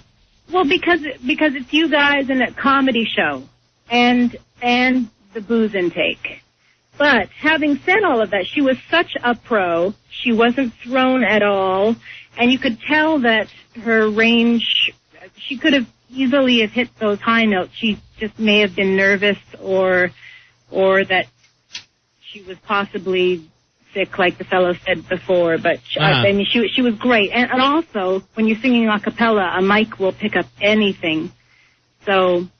Anyway, I just wanted to say that I thought she did. It picked up Show Us Your Teeth. Yeah. I also want to apologize to Quinn Fezzi because I didn't go over and say hi to her that night. I didn't see her there, and she thought I saw her, and I never said hi. I didn't even know you were there, Quinn. I wasn't there. Yes, I was. I loved it. You guys were brilliant. Quinn, I tried to apologize. I'm seriously apologizing to you because you don't have to apologize. Okay. I didn't call out. I just called out to talk about this singer. I thought she was great. And I'm not even American. Yeah, you're Canadian, which that's a very easy national anthem to sing. Congratulations on the hockey goal. It's a tricky one. Yeah, did you watch the hockey game last night? Did you watch the hockey game, Quinn, when you guys beat us last night? Yeah, we did beat you, but but I've been here in the States for a while, so I why don't you get your citizenship? Mixed emotions. Why don't you get your citizenship? Because this is the closest way I can have dual citizenship. Why don't you denounce so I get to do everything I can here in the States except vote. Yes. Why don't you denounce your citizenship to Canada? Denounce Canada right now. I'm going to do it right now. I denounce my citizenship to Canada right here on the air. All right, thank you, Quinn. I love you guys. Bye, honey. Good night. I effed that up, Fezzi. She said I looked right at her and didn't say hi. Really? But you know what it looked like from there, right? It's like a blur. sea of people. Right, it's just faces blending together. The whole VIP section of people was jammed. I don't know what the VIP was there. And they were all just yelling stuff. Right. The way it was set up, you could see the crowd better than you could see the VIP section that was right next to the stage. Hey, maybe, since enough people said maybe because you and I did this thing and we had a singer, it came off as if it was supposed to be funny. I mean, I never would have imagined that in a million years. I mean, I don't get it myself, but you and I coming out to a ring, we bring in a girl and say, here's the national anthem to kick things off. I mean, do you people naturally expect it to be, someone was going to get a pie in the face? It's not like she came out in a clown costume. But no matter what, all right, I'm going to say this. Suppose someone comes out in a clown costume. So what? That's still the national anthem. You stand up. I always laugh at clowns that sing. Not if it's the national anthem. That's the situation. You're supposed to... All right, wait. You're going to go on in a minute, Clarabelle. You're supposed to stand there for the national anthem. Right. You stand there and you listen to it. I mean, it's not like we said it was the national anthem of some crazy country. Please rise for that. All right, I'm sure we've been on this rap too long, Fezzy. It's just crazy talk now. Whatever, it happened. Maybe it was our fault. It just seemed bizarre. Yeah. And you like to investigate exactly what was going on. All right, so that was a lot of fun. Friday night, I want to do another one of those real soon. I don't know whether it's going to be all boxing this time, but we'll do something real soon. Yeah, we'll go on because we had such a good time at the downtown. Thanks again to the downtown for all their help. And thanks to Fitness Lifestyles and Everlast for the boxing equipment they provided. Yeah. And for Rocky's Bakery in Farmingdale for helping out. So, next time, I don't know what we're going to do. Maybe a couple of fights. Maybe we'll do some more freak-type stuff. I don't know. This Friday night, we're giving away trips to Florida for spring break. I can't wait for that one, Fuzzy. That's going to be excellent. We're actually sending our 2 interns, Wonder Boy and Rachel, the Tenacious C. They're going to spring break. Yeah. And it's going to be a winner's chance to win a trip for 2 to Panama City Beach. So we will figure out this week how we're going to give that out. Hey, Mike, you're on Ron and Fez. Hey, Mike. What's up? It's Mike. Yes. Look, guys, 14,588. How are you, my friend? Yeah, it sounded like a bit that night. I was there, and, you guys are funny and everything, and you brought her out, and it just sounded like a bit to me, Guys, were you one of the hecklers? No, I didn't heckle, though. I definitely didn't heckle. I had my hand over my heart and everything. All right, so, maybe even if it was a bit, and you know what? Now that I'm hearing that from people, maybe it's making a little more sense to me that they never thought that we would do the national anthem. Should we have... Mike, I'll ask you. Should Ronnie and I have left the stage in the ring while she sang? I mean, the fact that we were standing there behind her... Like we're 2 idiots? Like whatever we do was going to be silly? Did it look like she was going to get hit with a bag of flour? No, it didn't look like that. Even if you guys would have got off the stage, I think it still would have looked like a bit. Because you're not used to saying the anthem in the middle of a comedy show. Right. Plus it was dark, and Ronnie. One more thing. Yeah. You kind of look like Sam Kinison up there. Well, thank you very much. I'll take it as a compliment. So I guess if Gallagher brought someone out to sing the national anthem before he smashed the watermelon, people would think it was a bit. If you see it in the context of a comedy show. All right, I'm just going to drop it. It happened, Fez. I was uncomfortable with it. Right. But, it's over. It wasn't a bit, people. It was the national anthem. We should have their hides. We were talking with Quinn, since she's Canadian. At spring training against the Blue Jays, I always stand for the national anthem of Canada. Right, yeah. I think it's somebody's anthem. Yeah, they'll do both. All right, now we're going on too long. It just doesn't matter. We're going to be doing other shows. And I wasn't even comfortable when people were yelling stuff at Paul Bond. You must have been really uncomfortable then. Yeah, I was. Yeah. Wonder Boy didn't help that situation. Wonder Boy was a symptom, Fezzy, but he wasn't the disease. He definitely wasn't a cure. No, he wasn't a cure. And let's bring Billy in, because I want to actually thank Paul for what he did to Billy, his partner from Airsick, Paul Bond. I'd say, Fezzy, that's what you say, taking one for the home team, right, Billy? Oh, without a doubt, yeah. We were forced into a delay situation because we did not know how long the sucky bed was going to take to put together. And Paul went out there and sang some songs. Maybe people thought that was a bit. I don't know. It was pretty brutal, but he stuck out there, man. He kept going. I gave him a lot of credit, man. I know you were actually trying to help put together the sucky bed in the middle of the ring. and you would look up at Paul and say, keep going. I know. I was like, just do another one, Paul. Do another one. And he was like, oh. That was a rough one. Yeah. None of that made the show. No, he's a true pro. Yeah, he is. And we appreciate Paul Bond being there and doing his songs. Yeah. I thought he was going to break out with American Pie. What's that mean? Save the night. That always gets people together. American Pie? Yeah. That will make everybody sing? You know what? If he would have done a sing-along that maybe people know instead of a comedy song. Yeah. You ought to have one of those to go to. American Pie. Where were you? American Pie is kind of long. I know. mean, sucky. We could have put together, like a sucky bunk bed. Sucky bedroom set. Yeah. Well, that's a good idea for the next time. I mean, next time that's something to keep in mind. Have a little sing-along, playing a little campfire thing going. Going to be a next time. Campfire.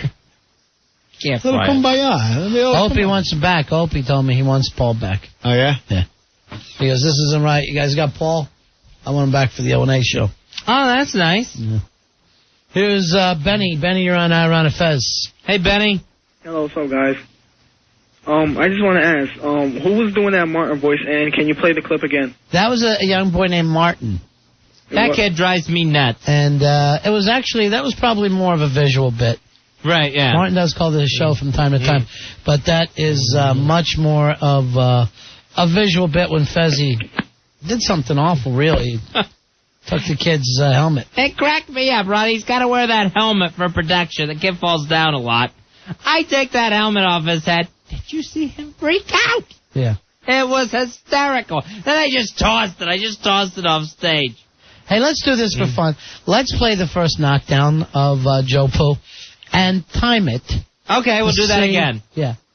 To see how quickly Joe Poo put Al Dukes on his ass. All right, this is from the very opening bell of the Joe Poo Al Dukes fight, the battle for no respect at the big ass night of fights.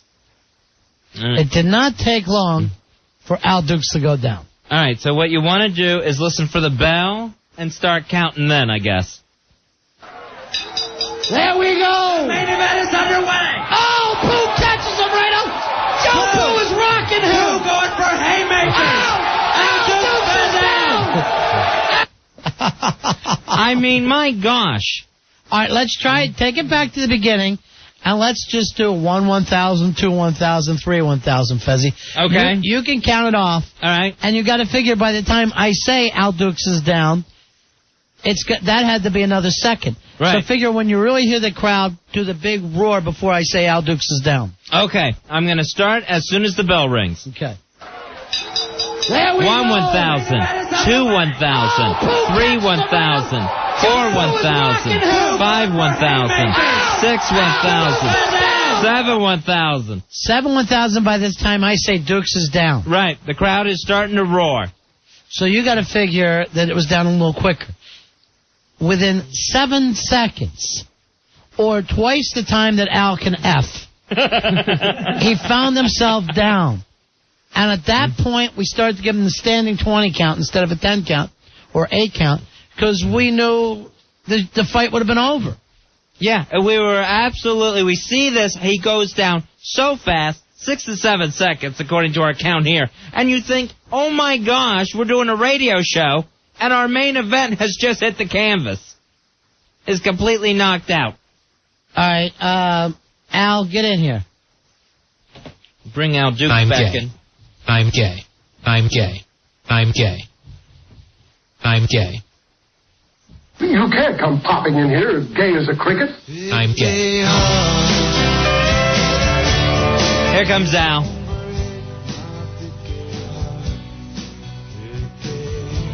All right, Al Dukes, you heard that.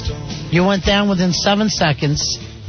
You went down probably 10 times over the course of the night. Why don't you be a gentleman here and tell Joe Poo that he's the better man? He's definitely the better fighter. I don't know how that makes him a better man or a better person. He definitely was a better fighter. I just tell him that all this time he's been right. He has more value to the show than you. If it were a boxing show, then...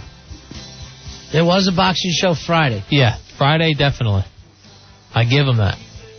But you can't sit here and just say, the traditional thing, well, the better man won, and I wish you all the luck. Right. Teams say that when they lose Super Bowls, World Series. It goes back, Fezzy, probably to medieval times with the Knights. The Olympians do it.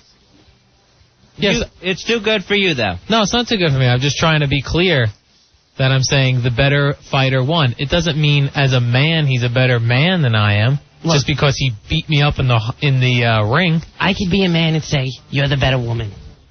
That's nice. I get more chicks than you. I can drink better than you. I do my job better than you. And I fight better than you. And I got more hair than you. So why can't I be the better man? Yeah, you got 3. All right, now that you are not in charge of Joe, who left that honestly answers to you, Al? Actually, I have Rory, Hawk, Joe, and Billy. Ha, ha, ha, and ha. All right, let me ask around. The 2 interns. All right, let me ask around. Let's bring Billy Staples in. Staples, now! Who was a big, big winner. Right. Here comes one of the winners, Ronnie. Let me ask you right now, Billy, do you see Al as your boss? No, not really. Not at all, huh? No, not at all, actually. I'm more of an independent. Wow. We're bringing contractors in? I'm an independent. I'm independent. All right, let me check with Rory. Rory, do you see Al as your superior, as your boss? No, when he lost that fight, I lost all respect for him. All right, there you go. That makes no sense. Let's check with Hawk. Hawk, come on over to the mic. I'm independent, too. Oh, jeez. All right, so at this point, Al, nobody answers to you. Nobody feels they answer to you. Nobody feels they need to go to you. Everyone feels that they can just go do their job under no authority from Al Dukes. Well, it's not true. I don't know why they think that way. It doesn't happen. It can't happen.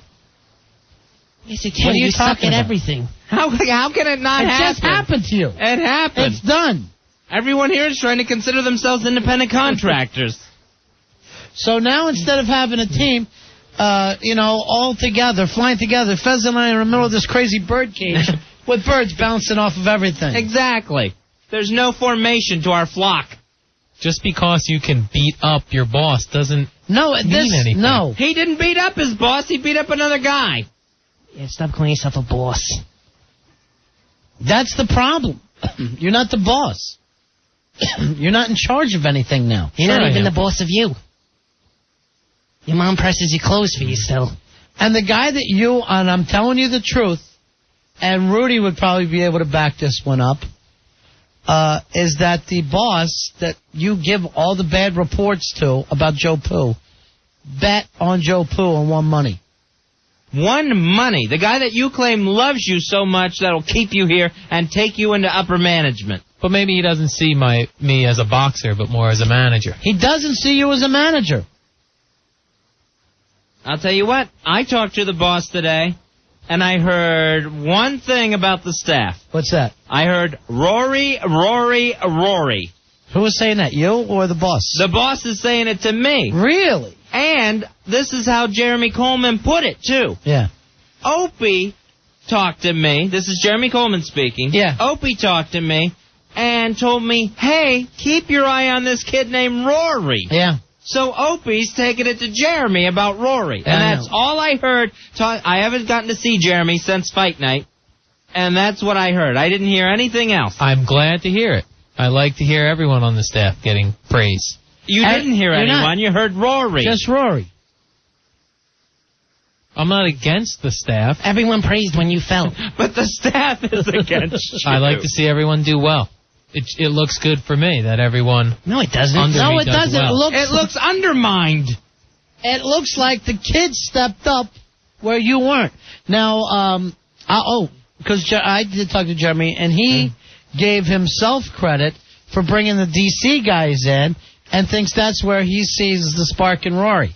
I look at me now as a Catholic. I'm swearing to God that's what he did say to me. Mm-hmm. All right, this is on the instant feedback. I've never met anyone with such a high self-opinion without merit as Al Dukes. Wow. Maybe Dan Quayle. I'm not sure. That's got to hit you right in the heart. High self-opinion without merit. And here's the thing, Al Dukes. Last week, you told Joe Poo things are going to change after you win the fight. Right. And Joe is going to have to start respecting you, and he's not going to be able to do the fag jokes, and now you won't even do turnabout. I told everyone, I'm making it plain as day. He is a better boxer than me. It doesn't mean anything about his character as a man, the fact that he can beat up a guy. Yes, and would I like the boxing man? No, because I would get punched in the left side of my head again all day. But it doesn't make him a better man than me. You are still punch drunk. How can it can't? How can it? This all started because you were a bad man to begin with. That's what we're trying to point out to you. That you don't manage people well and they don't respect you. Then after you lost, you're supposed to go, you're the better man. Thank you, for you gave me a hell of a fight. He goes, hey, don't mention it. You guys do that hug thing like you see at the end of every fight, right? Which you guys didn't have. You just laid there and had people throw beer on you. Trying to revive you. Listeners chucking beer on you like it's a fight in Tijuana. We got to take a break. We'll be right back. You're listening to Ron and Fez. Ron and Fez. 1027 WNEW.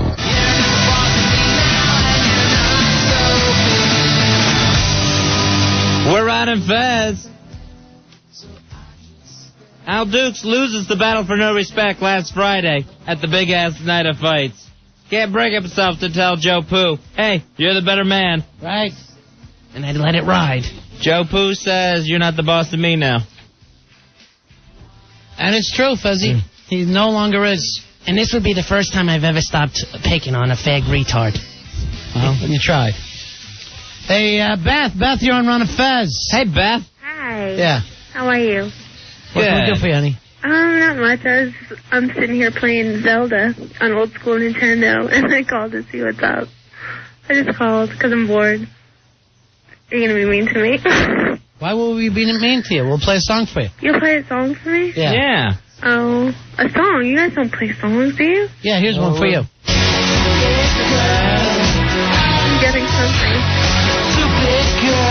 Stupid girl. Why am I getting stupid girl?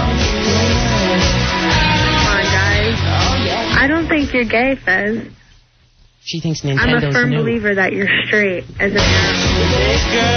Stupid girl again. Oh, my God. Girls like you that turn guys gay. It's a girl like me that turn guys gay? Yes. By repeating everything they say. Oh. Repeating everything they say? All right, then we'll have a conversation. I don't think you can. Why? Yeah, I can. Maybe if there's a balloon in your room, you can talk to that. And loose. Damn it, balloon! Outsmarted me again! Are you having a good night? We were up until about 40 seconds ago. Oh, that's... What is it that you want? There's nothing in specific. Now I know why Hawk throws girls downstairs. Now I know why. How? What? Play Stupid Girl again, because I'm... We don't have a song called Really Stupid Girl. You know? God, what a retardo. I'm telling Frickin' you. Mongoloid. 2 more minutes with her and I'd be ready to sip on a date. Get the D! Gee whiz. I got a headache now from her. Great. We're ready to wrap up the show. I'll tell you who was hot was that little Annie who we had out there the other day showing off those beautiful tees of hers. Slash and Annie, who was at the downtown. Oh, she's a bad girl. She is a bad girl. Bad. Kept flashing. Letting the puppies breathe, showing everything. Nobody could stop her. I begged her not to. I begged her. She wouldn't listen, Ronnie. All right, that's it for us Monday. Tomorrow night we'll come back and do a normal show, Fizzy. Yeah, we'll be back tomorrow. Not all this post-fight stuff. We'll just move on, keep going. But thanks to everybody who came out to the downtown. That was so much fun. It was an exciting time for us. It really was. We really had a great time. And again, thanks Dave Glicker and the staff of the downtown. And next time that we play the national anthem, we didn't mean it as a joke. Yeah, I hope you realize. I'm sorry if it came off that way. I kind of feel a little bad now. So I never thought anybody would think that. Obviously, no disrespect meant towards the national anthem. Joe Poo, great job Friday. Rory, great job Friday. Hawk, great job except for being mean to the girls. Billy, great job Friday. Al, sip a D. Well, he interrupted me. I can't say anything, Al. Your boss, Joe Poo, just told me. Right. He's calling the shots now. Yeah. Joe Poo, you don't have to listen to another thing Al Duke says. Nice. You won that right. We're Ron and Fez. We will be back tomorrow right after Opie and Anthony at 7 o'clock. We'll see you then. See you. Bum, bum, bum, bum, bum. This movie was on over the weekend. Was it? Yeah. Nice. Only the fourth row makes me laugh. Is that the finger? Yeah.